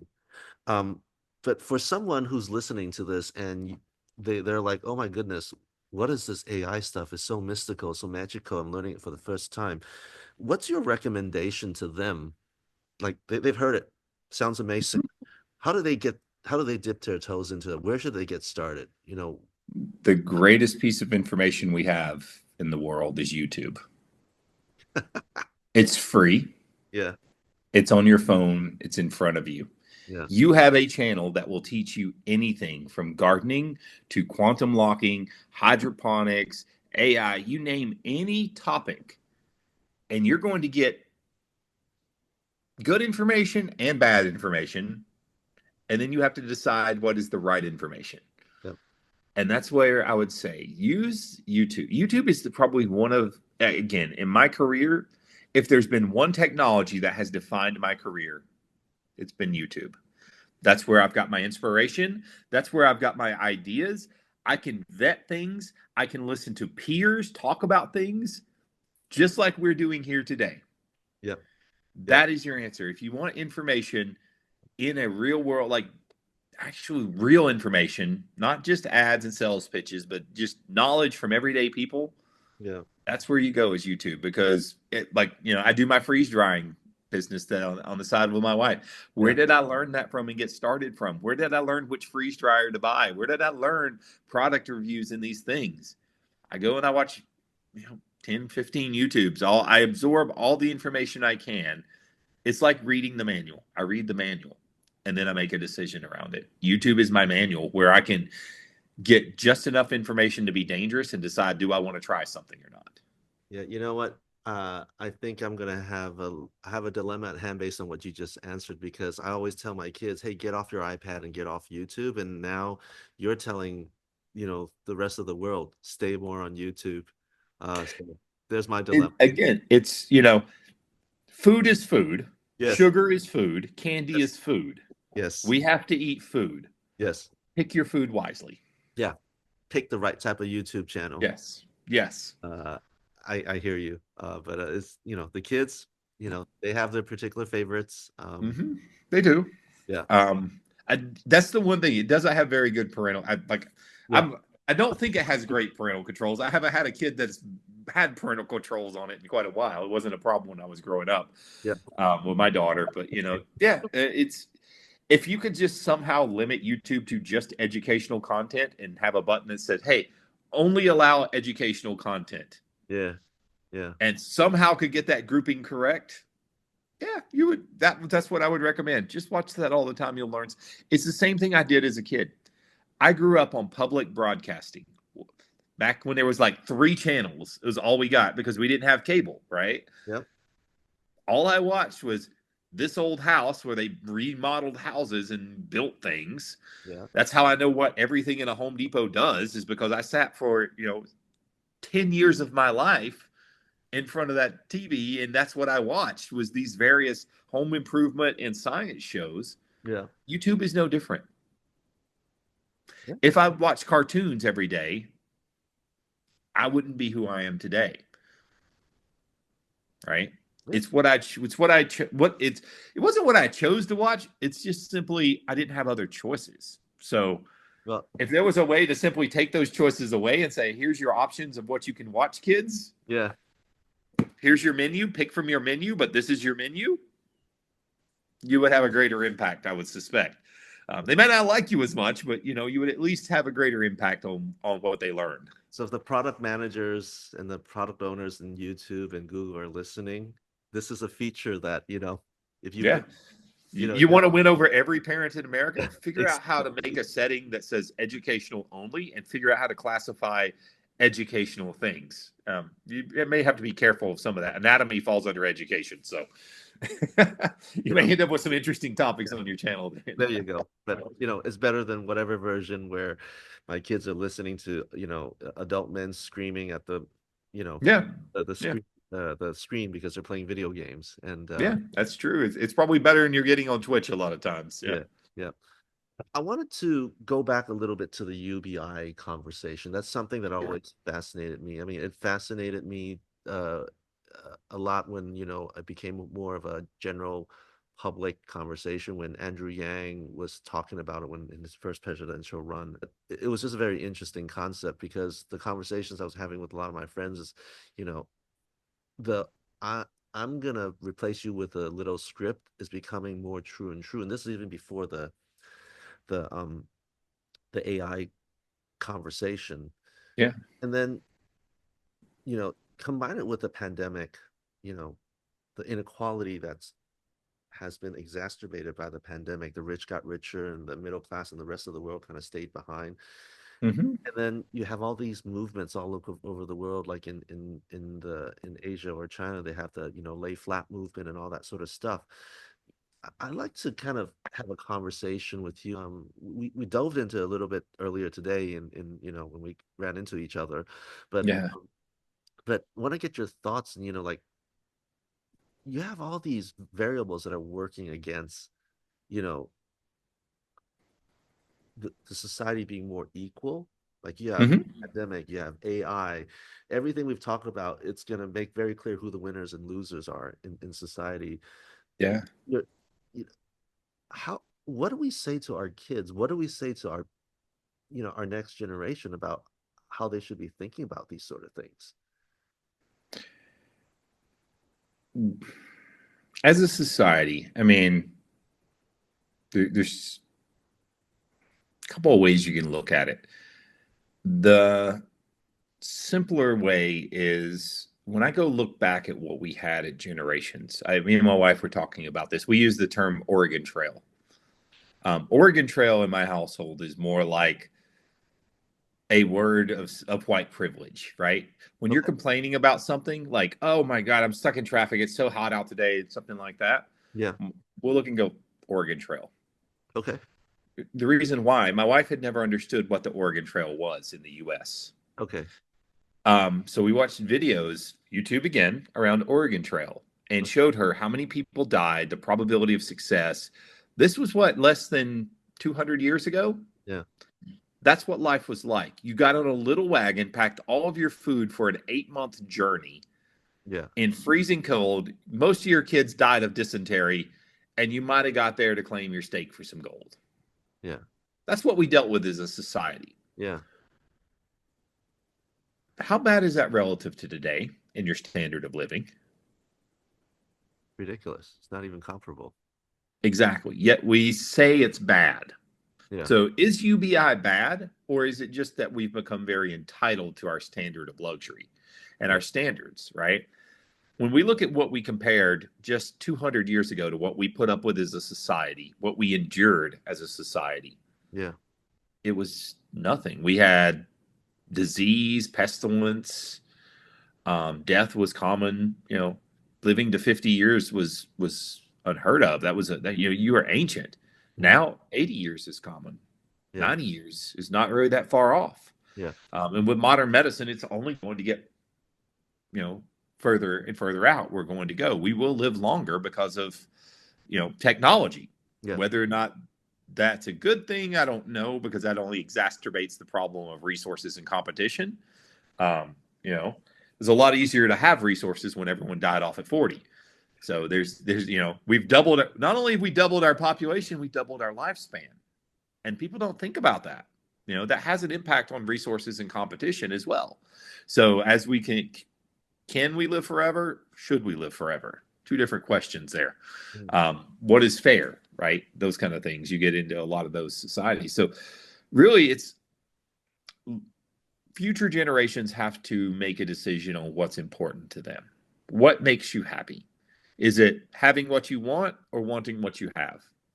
Yeah. Right. And if we can understand as a society that I want what I have and to live a more humble, simpler life and to be okay with that, you're not going to have the social stigma and the social impact of losing everything and feeling like you've lost everything. Mhm. I noticed it today with my daughter. My daughter shops at Goodwill. Mhm. I've never bought a single thing from Goodwill. Mhm. So that's telling me I have to go to Goodwill. I'm going to be like, it stinks. It's probably old junk. It's not good. Yeah. But she goes and shops there without even thinking about it because it's something her generation does. She's a poor kid, but she's got a recycling holistic attitude to her. So, I'm okay with, recycled. I'm okay with, second and Charles and resale clothing and stuff like that, to prevent the waste. Mhm. Me, it's a little weird to wear someone else's pants. So there's a mentality shift there around our society, and our future generations will have to deal with that. It really is a mental shift in consumerism. Because you think if you're on UBI and you've got a fixed income and it's less than what we have today, I'm only assuming it's going to be less than what we have today. Yeah.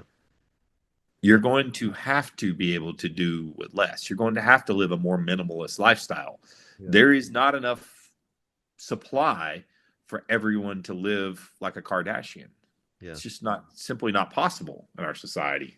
Yeah, because the thing that concerns me that goes back to it is the rich are fine and they will continue to be fine and they will continue to be better and better off. And Mm-hmm. and the scraps that are left over for the rest of us is going to get smaller and smaller. And what happens to society when that happens, when it gets to a point where it's like, you know, where it's a breaking point. Like we've seen stuff, Yeah. we've seen a breaking point. Luigi, Yeah. people lionizing Luigi, for example, for what he Yes. did to the Yeah. CEO of that healthcare company. I can't It's remember. an open topic. You talk about it all the time. I've talked about it numerous times. In fact, I made a joke about this at the dentist the other day. Yeah, When I went for my cleaning, they were talking about what was it? One of my x-rays wasn't covered or something because like our plan rolls over in February, not yeah, January. I got the yeah, x-ray in January. So they yeah, didn't pay for it. It's like $60 out of pocket. And my joke was, oh, they better look out. I'm gonna call Luigi. yeah, No, it's a topic now of, yeah, is it fair? Because a lot of our society feels who was in the right? Was it Luigi or was it the insurance company? It's a just cause because every one of us has that hatred for, State Farm is one of the most hated companies in the US. get their money. Cigna is one of the more hated companies, And you these are know. very profitable companies. Yes, they are, but profits does not mean that your society won't tear you apart. The Yeah, same thing is with UBI. There is a breaking point. There's a French Revolution point here to where when you say let them eat cake, yeah, at some point they're going to get tired of eating cake and they outnumber you. Remember, it's the 1% at the top.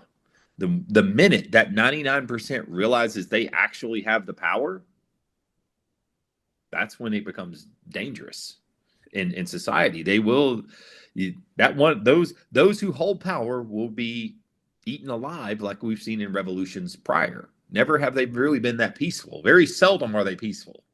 and my own personal vested interest is I don't want that to happen. Yeah. Like I am by no means.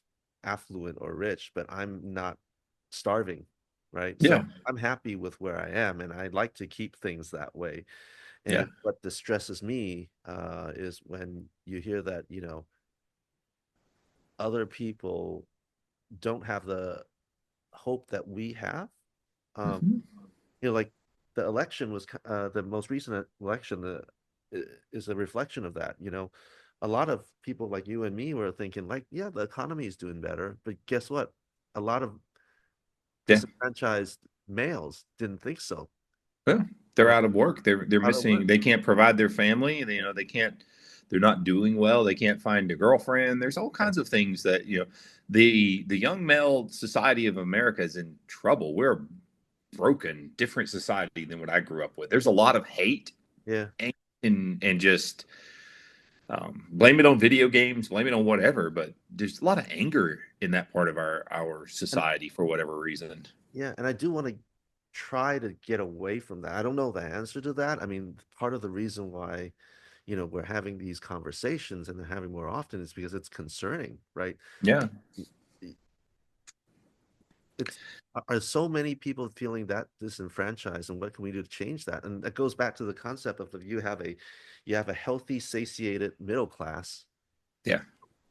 you have a stable society, and we're moving further away from that. And there's pressures like, you know, lying flat movement, AI, pandemic, they're all pushing that in the wrong direction. And that's Yeah. that, how do we get back to balance is essentially what I'm, looking for an answer to.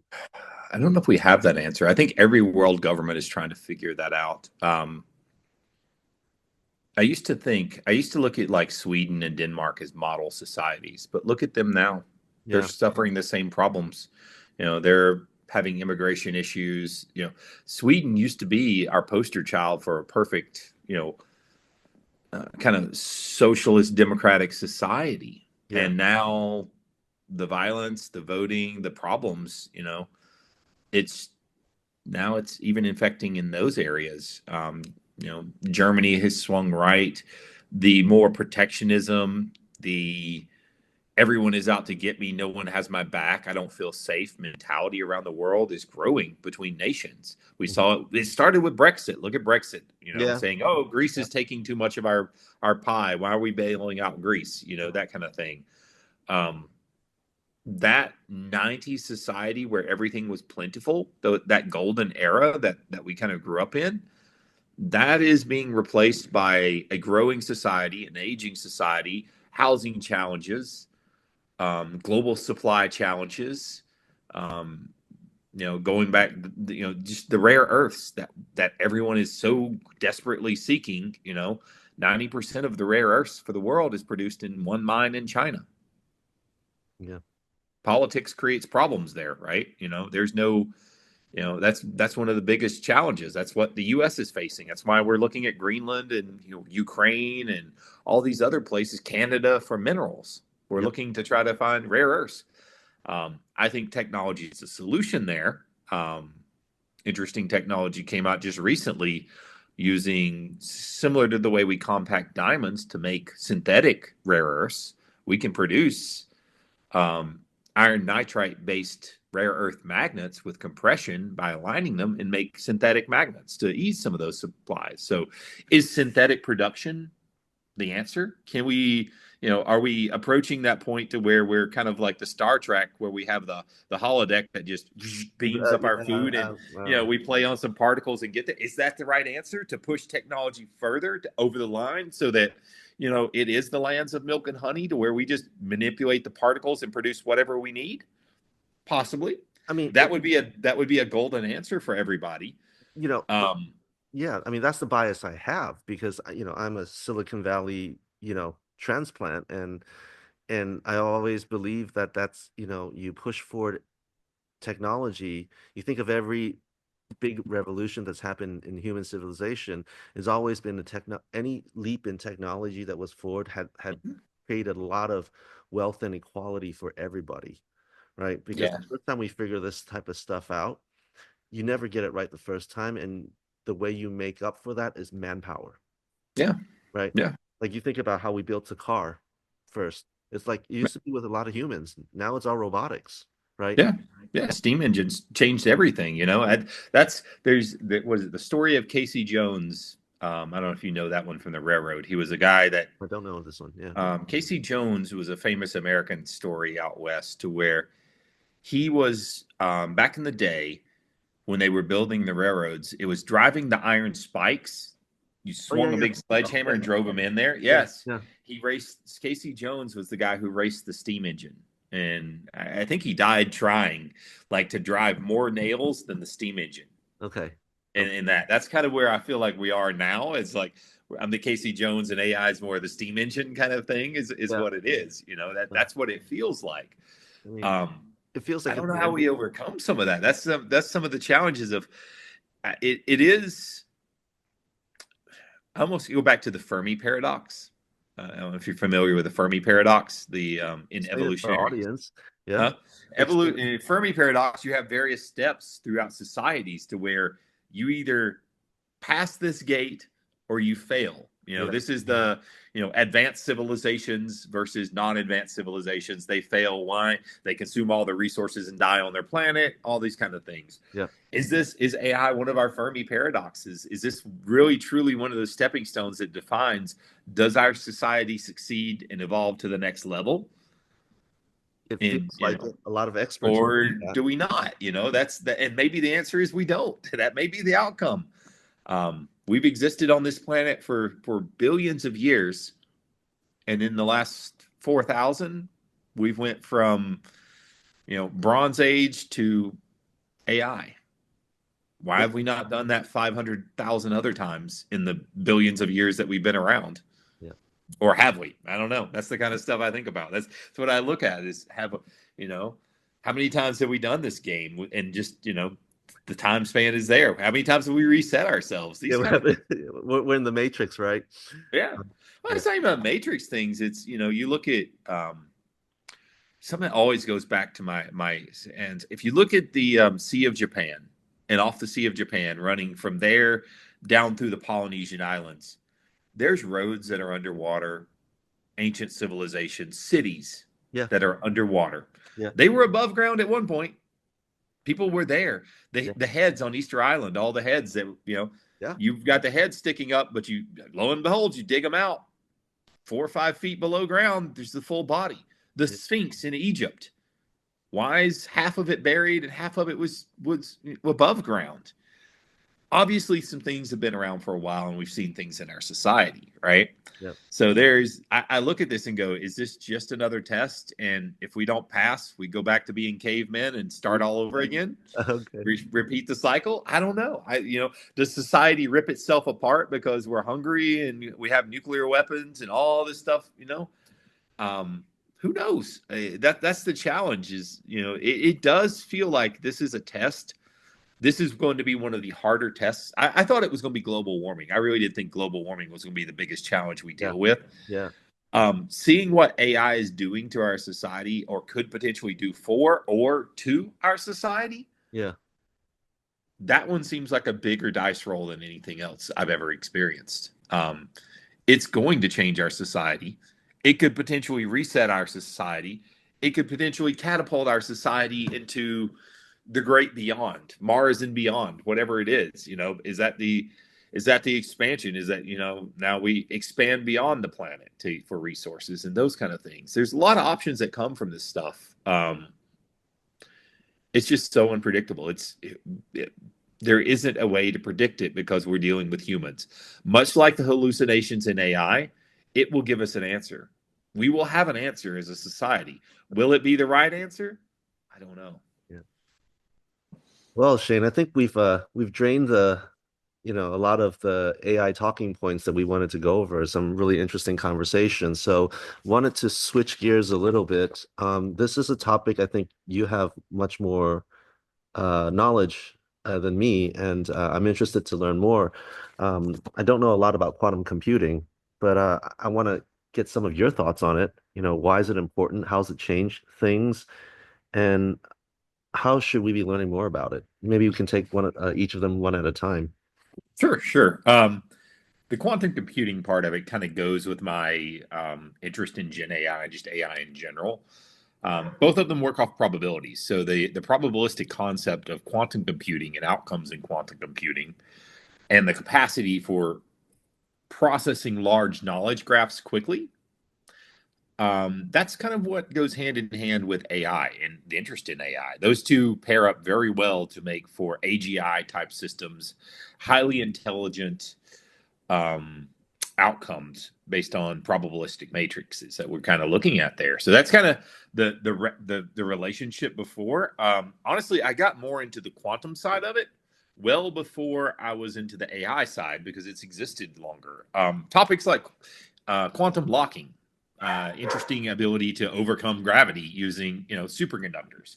Mhm. Those kind of things have been around since well into the 80s as a child. I remember my first experience with quantum locking was in an honors class when I was a student as a child, seeing that kind of. I think we were at Fernbank, I believe, was where it was, where they doing an example of it, like when I took a field trip as a kid. So Mhm. it's kind of been one of those things that I've understood for a while that it was there. That was one of those things that traditional atomics and the physical model was something that in high school I was looking at. But as I transitioned into college, really the quantum level became more talked about because it was we had the technology that was we'd started getting a little bit further. They were talking about CERN at the time, and Higgs boson became a thing. Yeah. So that was kind of that point to where things were generating and moving forward. And that was kind of what brought me my interest there. The first time I saw gravity didn't exist, or exist, but gravity was um, not impacted by the alignment of electrons in a field. That was the part where I was first like, oh, frictionless travel. Oh, okay.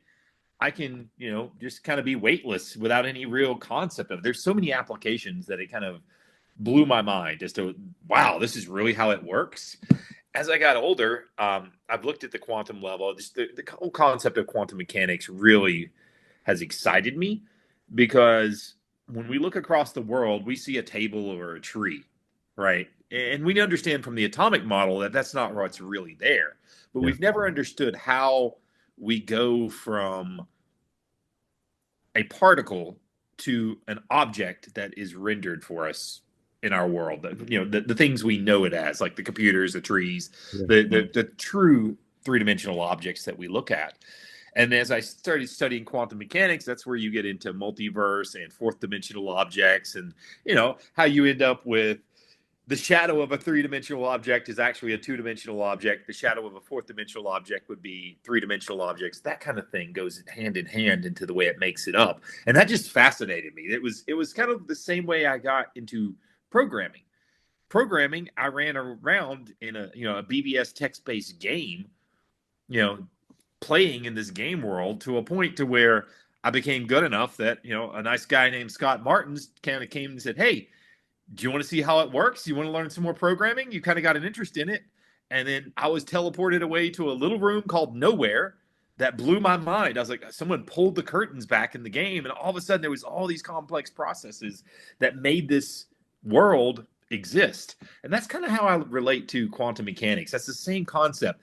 There's that magical admin controls behind the curtains that make up the table I'm sitting at, the monitor I'm looking at, the screens we're running across. Those relationships to our three-dimensional world, coupled with what's actually there that we seldom think about, Mhm. that's the part that blew my mind. Where wow, it's much bigger than you could ever imagine. It's almost like there was an interesting photo from Voyager that Neil deGrasse Tyson posted, to where Voyager is near the Orion belt on the edge of our galaxy, taking a picture of Earth.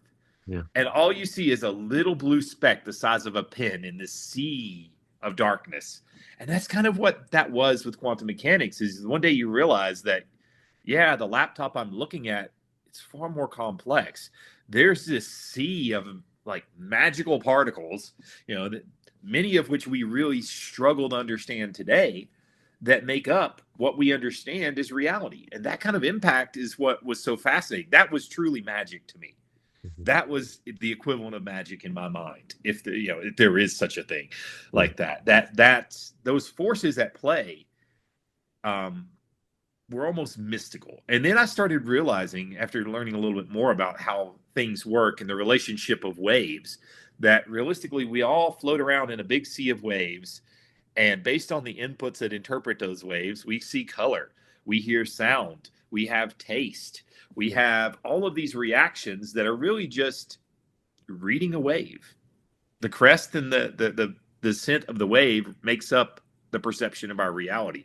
So that kind of brought me into the quantum realm and why that mattered and why that impacted our world, because most of the time we run around and just kind of see what we see, but it's far more complex than we could have ever imagined. And that complexity, that unachievable perfection, that unachievable admin control, that really is what fascinates me. That is the part where I'm like, oh, let's play with the control. It's taking the clock apart like I did when I was a child. Yeah. I'm not happy if I'm not taking it apart and understanding how it works. It doesn't matter if that's my own reality. I still want to know how it works. I still want to see what's behind the matrix. Yeah. But the weird part is if you keep taking it apart and you keep peeling the onion back, you're going to find that it's energy and wave and not something It's tangible. not, there's nothing tangible about it. It's Yeah. just it's the interpretation of sensors. That's all it is. The rods and the cones in our eye determine the color. Those colors really don't exist. It's an interpretation of our brain. We get a wavelength through the eye, and our brain turns that into a color. If you have myopia, you get a different color than me. Yeah. Yeah. That's the interesting part. Yeah. The thing is, I listened to your journey and how you came to quantum mechanics was a very organic and a passionate one. For me, it was a little bit forced. The nature of my major in college, Yeah. it forced me to learn about quantum mechanics, and I can tell you that I struggled with it in the beginning. I don't think I initially really understood what it meant until really maybe the second semester, Yeah. that like when I was taking quantum mechanics 1B or something like that. I can't remember the exact name of the course, but 1A was definitely a struggle for me because it was so weird in the sense that you you're just a bunch of probabilities, Mhm. right?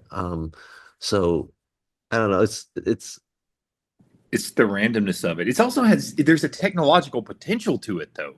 Oh It was yeah, like I was talking about the other day. We've learned now that you can take the spin of a particle, and when they're entangled, no matter how far apart they are, that spin left and right, that's binary. You put 8 of them in a row, you've now got a modem yeah, that transmits data across any amount of yeah, distance, to our knowledge anyway. We assume there's no distance quantifier on it. That's how it seems to appear to work. So if you want to rapidly communicate with, say, a satellite, Voyager, on the edge of our galaxy, to get data transmission speeds instantly, in theory, entanglement is the way you would do that, because you could transmit binary using the spin of a particle, because it's going to offset the spin on the opposite side, and now you know how to transmit data. yeah, That application is huge for anything we grow on, anything we do. yeah. You now, like, distance is not a problem in communication. Bandwidth and speed is less of an issue now. Look at the rovers we've lost communication with on Mars and some of the struggles there that we've Yeah, had with them. It's a yeah, 6-minute communication gap. What if yeah. it wasn't?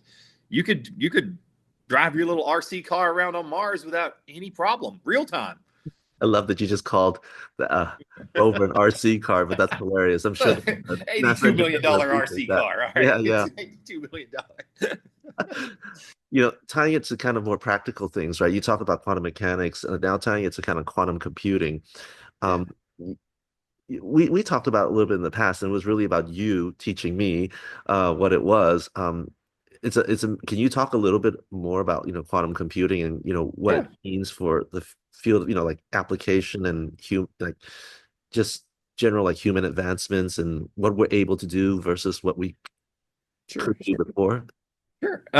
It definitely is an interesting. SDKs are out there now for programming on the quantum layer. The challenge in programming on the quantum layer today is the same challenge we're having with AI agents today and LLMs, Mm, right? Quantum mechanics is not, or quantum computing is not a true and false. It is a 93% true, 7% false answer.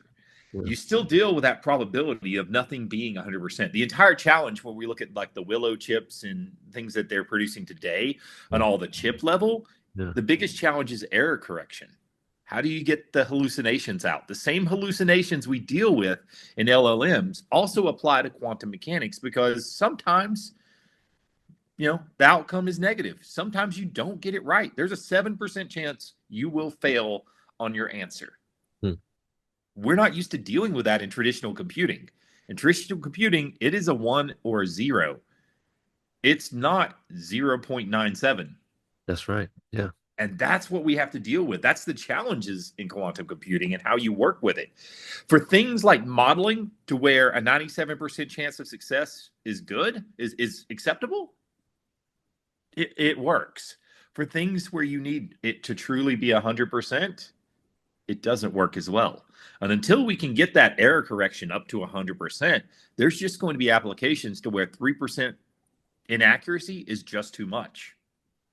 And that's what, manufacturers like NVIDIA, Google, Microsoft, they're struggling with that it's that 80-20 rule. Yeah. That last 20% of error correction seems to be very difficult at higher qubits. We get weird outcomes from it. If you look at what Willow did, they took it off the market. Hasn't really been heard from. No one said anything about it. We ask why. Was it for error correction? Was there something else going on? We don't know these things. That's where it gets weird.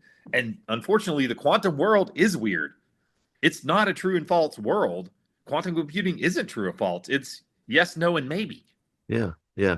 So you mentioned Willow thing and them taking offline, whether it's for the error correction, but the interesting thing that we talked about in the past was the crazier stuff, the crazier conspiracy theories that I'd like to hear a little bit more about where you're going with that. Well, I mean, like if you look at some of the Reddit stories and the things that come out of there and your back chain on what happened, the way they built the matrix for error correction, right?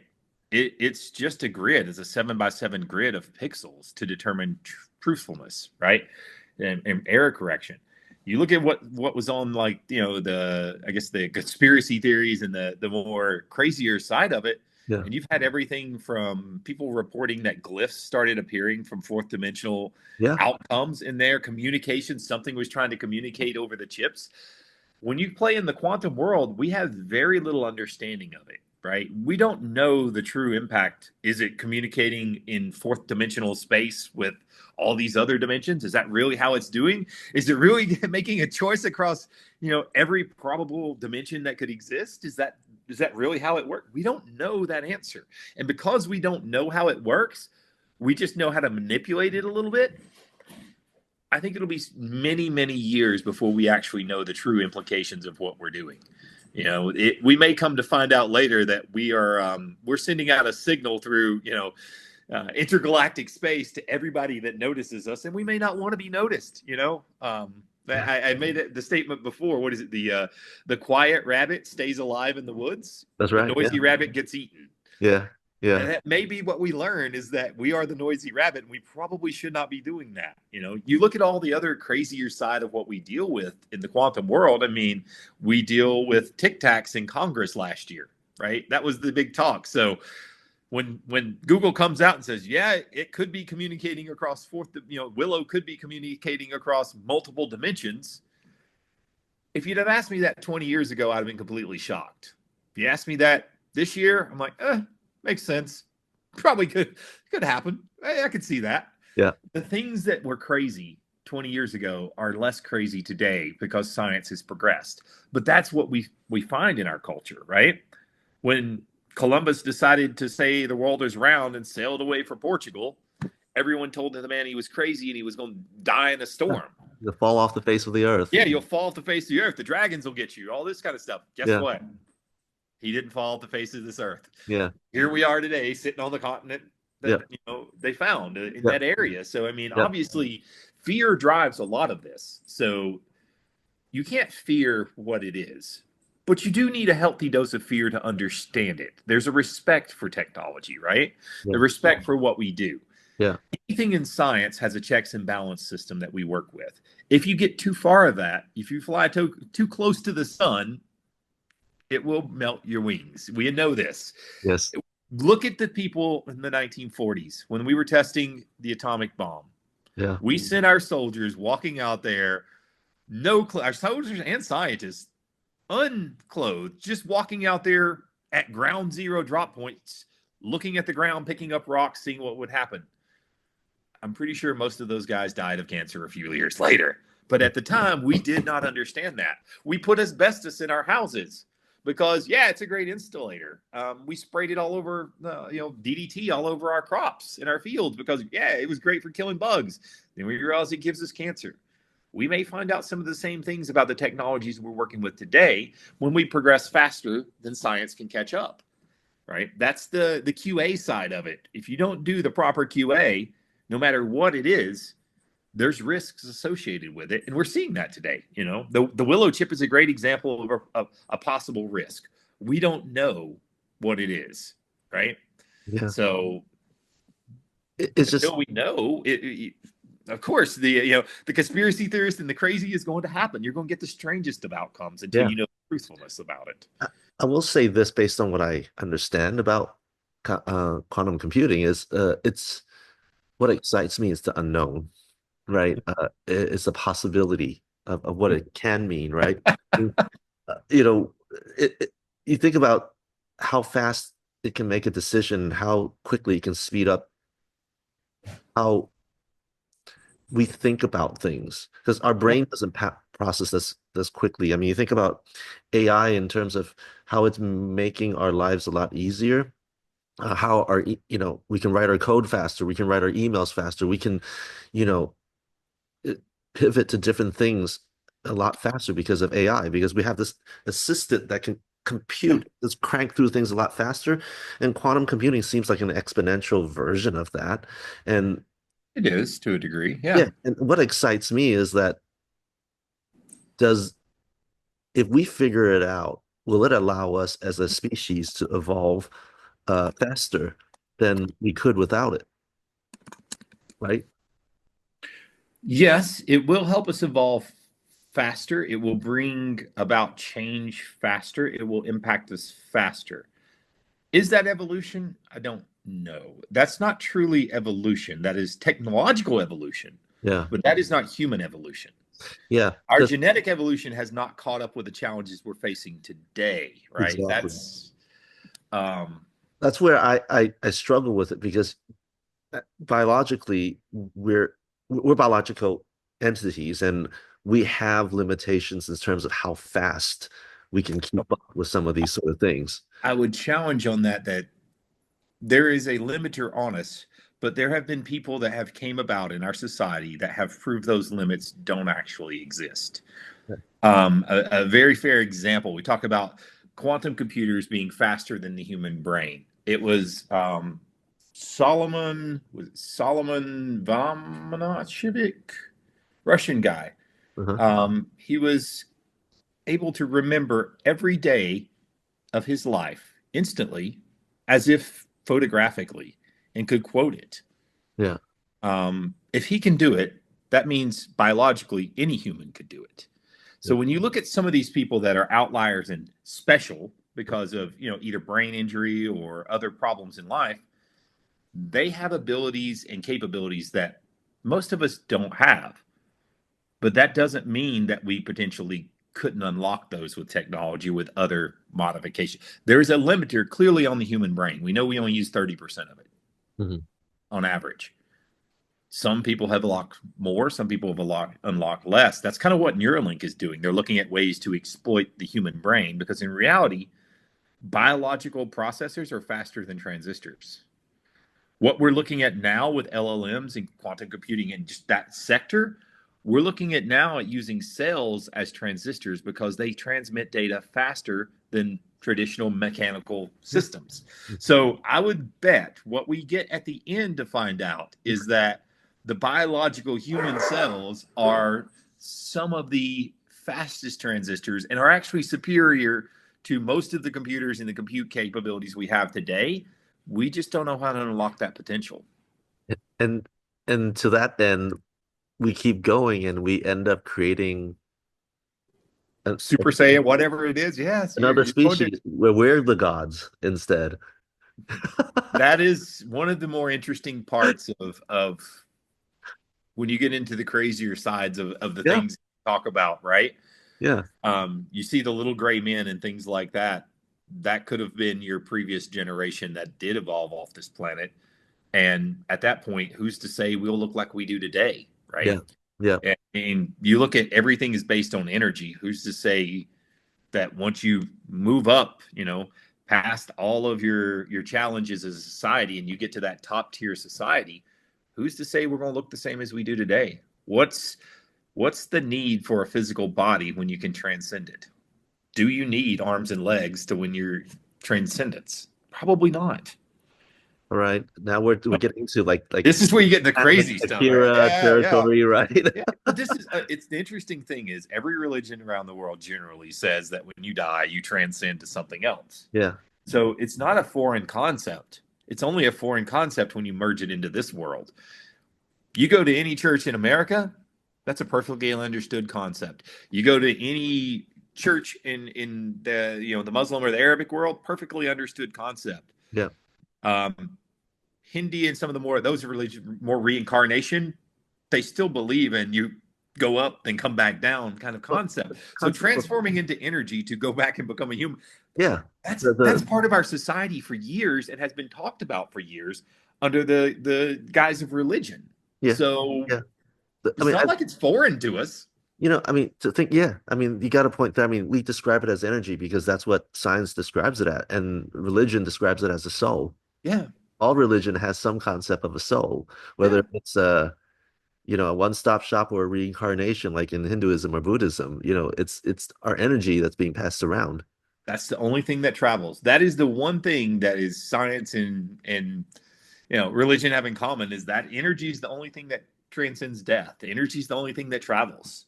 Yeah. It's the only possible outcome we can know of. You look at this kind of stuff and it does make sense to me. I go down these rabbit holes and look at things like REM sleep. Why do we need REM sleep? Why is that? That's exactly like a database compaction algorithm. There's no difference in database maintenance. I've Why do never you heard it need that? Because described if you that way. don't get REM sleep, it's detrimental on your body, Yeah, right? yeah, Look at things like what is sleep apnea that impacts people who it prevents REM sleep. They have health problems, brain damage. Like it's a disease. It's deadly to you, right? It shortens your lifespan. Um, so clearly, it's an important process. And why? Is that where we're compacting and uploading? I don't know. That's the kind of stuff we look at. But when you look at the quantum world and the simple fact that I talk about this a lot when people, like I explained it to you before, when people go, oh, it's infinity. It's hard to understand infinity. It isn't hard to understand infinity. We understand it every day. Every time we deal with a number, we understand 0 and 1, two very simple numbers. But between 0 and 1, we understand that there's an infinite number of 0, 0.1, 0, 0.2. There's an infinite number of probabilities and numbers there. It isn't like we don't deal with this every day and see it. We mhm. just don't recognize it and think about it. I mean, yeah, I mean that's true because to your point earlier, our sensors, our eyes, our nose, our hands, our mouth, everything is a digit. It's a binary thing. Like Yeah. you are Shane, you are an entity. I see you as an object as opposed to a bunch of waves or energy. But Yes. that's in fact It's what we, not true. That's not what I am. I'm yeah, mostly water. I'm probably, 72% water? I'm closer to being a lake than I am probably anything else right now. We had this conversation. I'm yeah. basically just a You're, lake. you're, I'm some carbon in a lake. you're a lake, but you have emotions. Yeah, yeah. That's that kind of stuff. You deal with that kind of stuff. And when we go back to talking about the weird things that happen through your body, I go back to the experience I had during COVID Yeah. when I was sick for 2 weeks there. Like I was in bed, I didn't eat for 2 weeks, right? Mm. And for about a day and a half after that, when I walked through the house, I could smell things in another room. Like I could smell the dog walking. It was such a weird experience. For whatever reason, my sense of smell was Super Saiyan. I experienced that firsthand. I've never experienced anything like that before, but I could be up in my room at the top of the stairs and I could smell the dog walking down a flight of stairs, down the hall, down a flight of stairs, back up under into the kitchen, several hundred feet away. So I could know where the dog was walking. That's why today I understand why dogs act the way they do. I had a brief 1 day glimpse of what it's like to be a dog, to be able to smell things in a directional sense. And it was weird. oh my It was God. the strangest thing in my life ever. So I don't doubt things anymore after experiencing that. I was like, oh yeah, that was absolutely weird. Was it a byproduct of me not eating for 2 weeks and being so sick? I don't know. Was it a byproduct of the medicine I was taking for COVID? I don't know.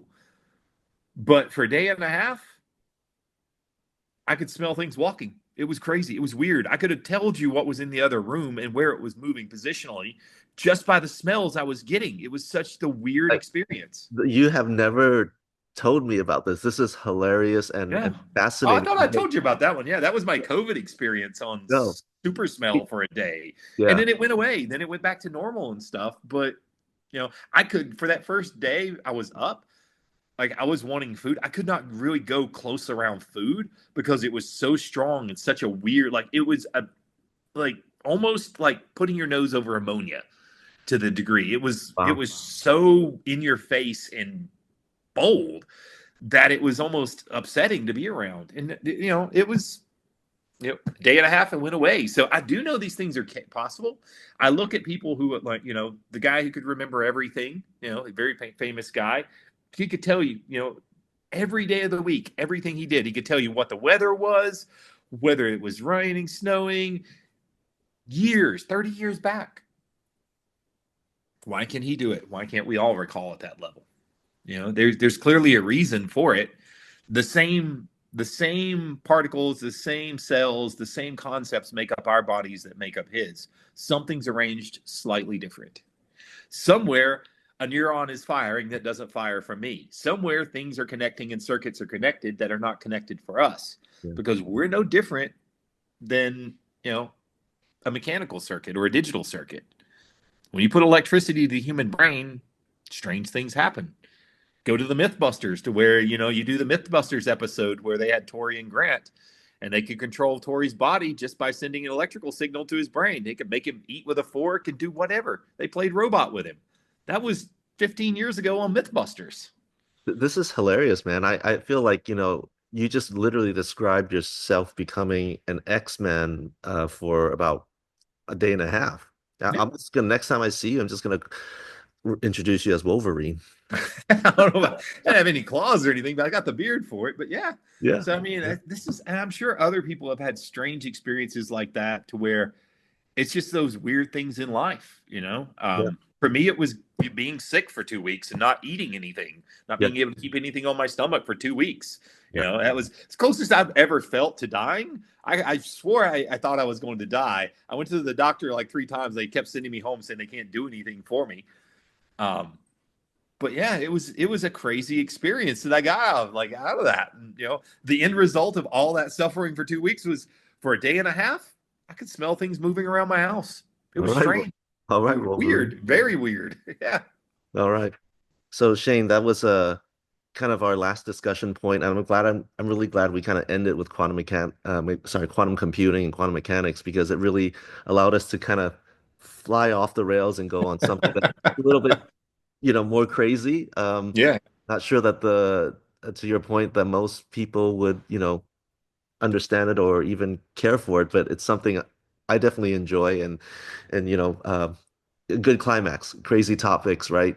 Maybe a little bit off the wall, I consider a little bit of a bonus section, if you will.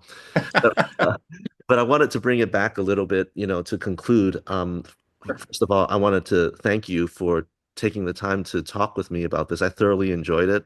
You are such a interesting and charismatic personality. Um, I wanted to kind of open it up and kind of say, of the things we talked about, technology, leadership in technology, and AI. You got any Mhm. closing thoughts for me or for anyone before we call it? Yeah. Yeah. Really, I mean, for me, I tell people this all the time. Technology is kind of like, it's like my bad girlfriend. I love her today. I'm probably gonna hate her tomorrow. She'll leave me. she'll change. It just is part of what it is. It's just kind of how it goes. You can't fall in love with technology because you have to treat it at a little bit of distance. It will change underneath you. I've watched it change around me. That's the one thing about it. It's guaranteed to change. What you know today will not be what you know tomorrow. So you have to understand that, much like the probabilities and the outcomes of AI or quantum. That's what tomorrow brings. So you have to take it with a grain of salt. One of the better eulogies I've ever read was Steve Jobs. I go back to his eulogy and reading it. He dedicated his life to technology. Yeah. And in the end, he regretted it. What he missed was that time with his family, the time with his kids, and those moments that really matter. And that's kind of when you go into technology, you have to keep that in mind. You have to be grounded in it. You have to understand it. It's going to be there as a tool, but your relationships and your interactions with everyone else in the world, that's what you're going to remember. And in all of our quantum discussion, if energy is what travels, those experiences are what you need to remember. So make the most of those experiences while enjoying the technology around you. It is a tool. It's a means to an end. It is not everything in the world. It is not the only thing that there is. Humans will still be number one in the end. We will be the one. We'll still continue to be the dominant species. I think so. Even with all the androids in the world and all the convenience features in the world, what we'll find is at the end of the day, those batteries will wear out, but humans will keep on procreating and running around the planet. We've been here for a few million years. We're probably going to be here for a few million more.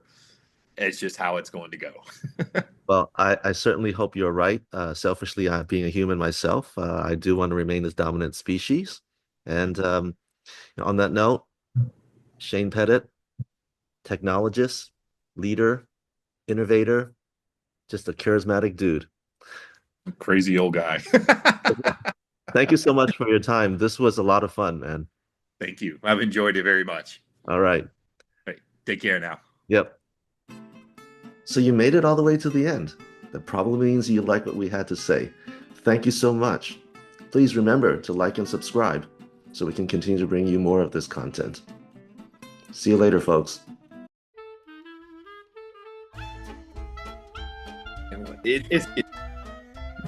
Sorry, and too bad I didn't record any of that. So I could have made it into the blooper reels. Yeah. Okay, sounds good, man. Yeah, that was hilarious, man. No, I hadn't told you the smell thing. That was one of the weirdest experiences. I've really had two weird experiences in my life. Two absolute, the smell one. Well, actually three. The weird experiences out in Sedona. That was but that wasn't anything substantial there. That was just more aha moment kind of stuff. For some reason, the world clicked at that moment. Everything I'd been doing wrong, everything I had been messing up kind of clicked. The smell thing was a weird one because I really could smell my dog walking downstairs. I could tell you where my dog was standing in the kitchen based on what I was smelling. It was so strange. I remember one time I got really sick before getting on an airplane flight. It was one of those trips where I was flying to Asia for a summer internship, and my back was killing me. And all of a sudden, I was flying a Chinese airline. Maybe it was a Taiwanese airline or Singapore airline. I can't remember. But one of the things they wanted after a long flight, I remember they had put up some video or they had you do some exercises. Okay. Tai Chi exercises, but it was a seat. And I remember my back at the whole trip was killing me. I was a young kid, in my 20s, so I couldn't deal with it. But it was hurting me. It was killing me. And then I started doing the Tai Chi that the videos were suggesting, and somehow all of a sudden the painful parts of my back, it just started heating up. It just heated up, and I can feel the pain just slowly kind of dissipate. What it felt like was the bad energy just completely leaving my body, and the heat, I just felt myself heat up the lower back, and I was heated up so much that I started to break into a sweat, and I was just sitting there, and then my back pain completely disappeared. Disappeared with it after completing that Tai Chi exercise in my seat. And that's the closest thing that I can imagine to say, okay, I can understand what your experience with the smell. I Yeah. somehow had some superpower in that moment by doing those movements that allow me to cure myself.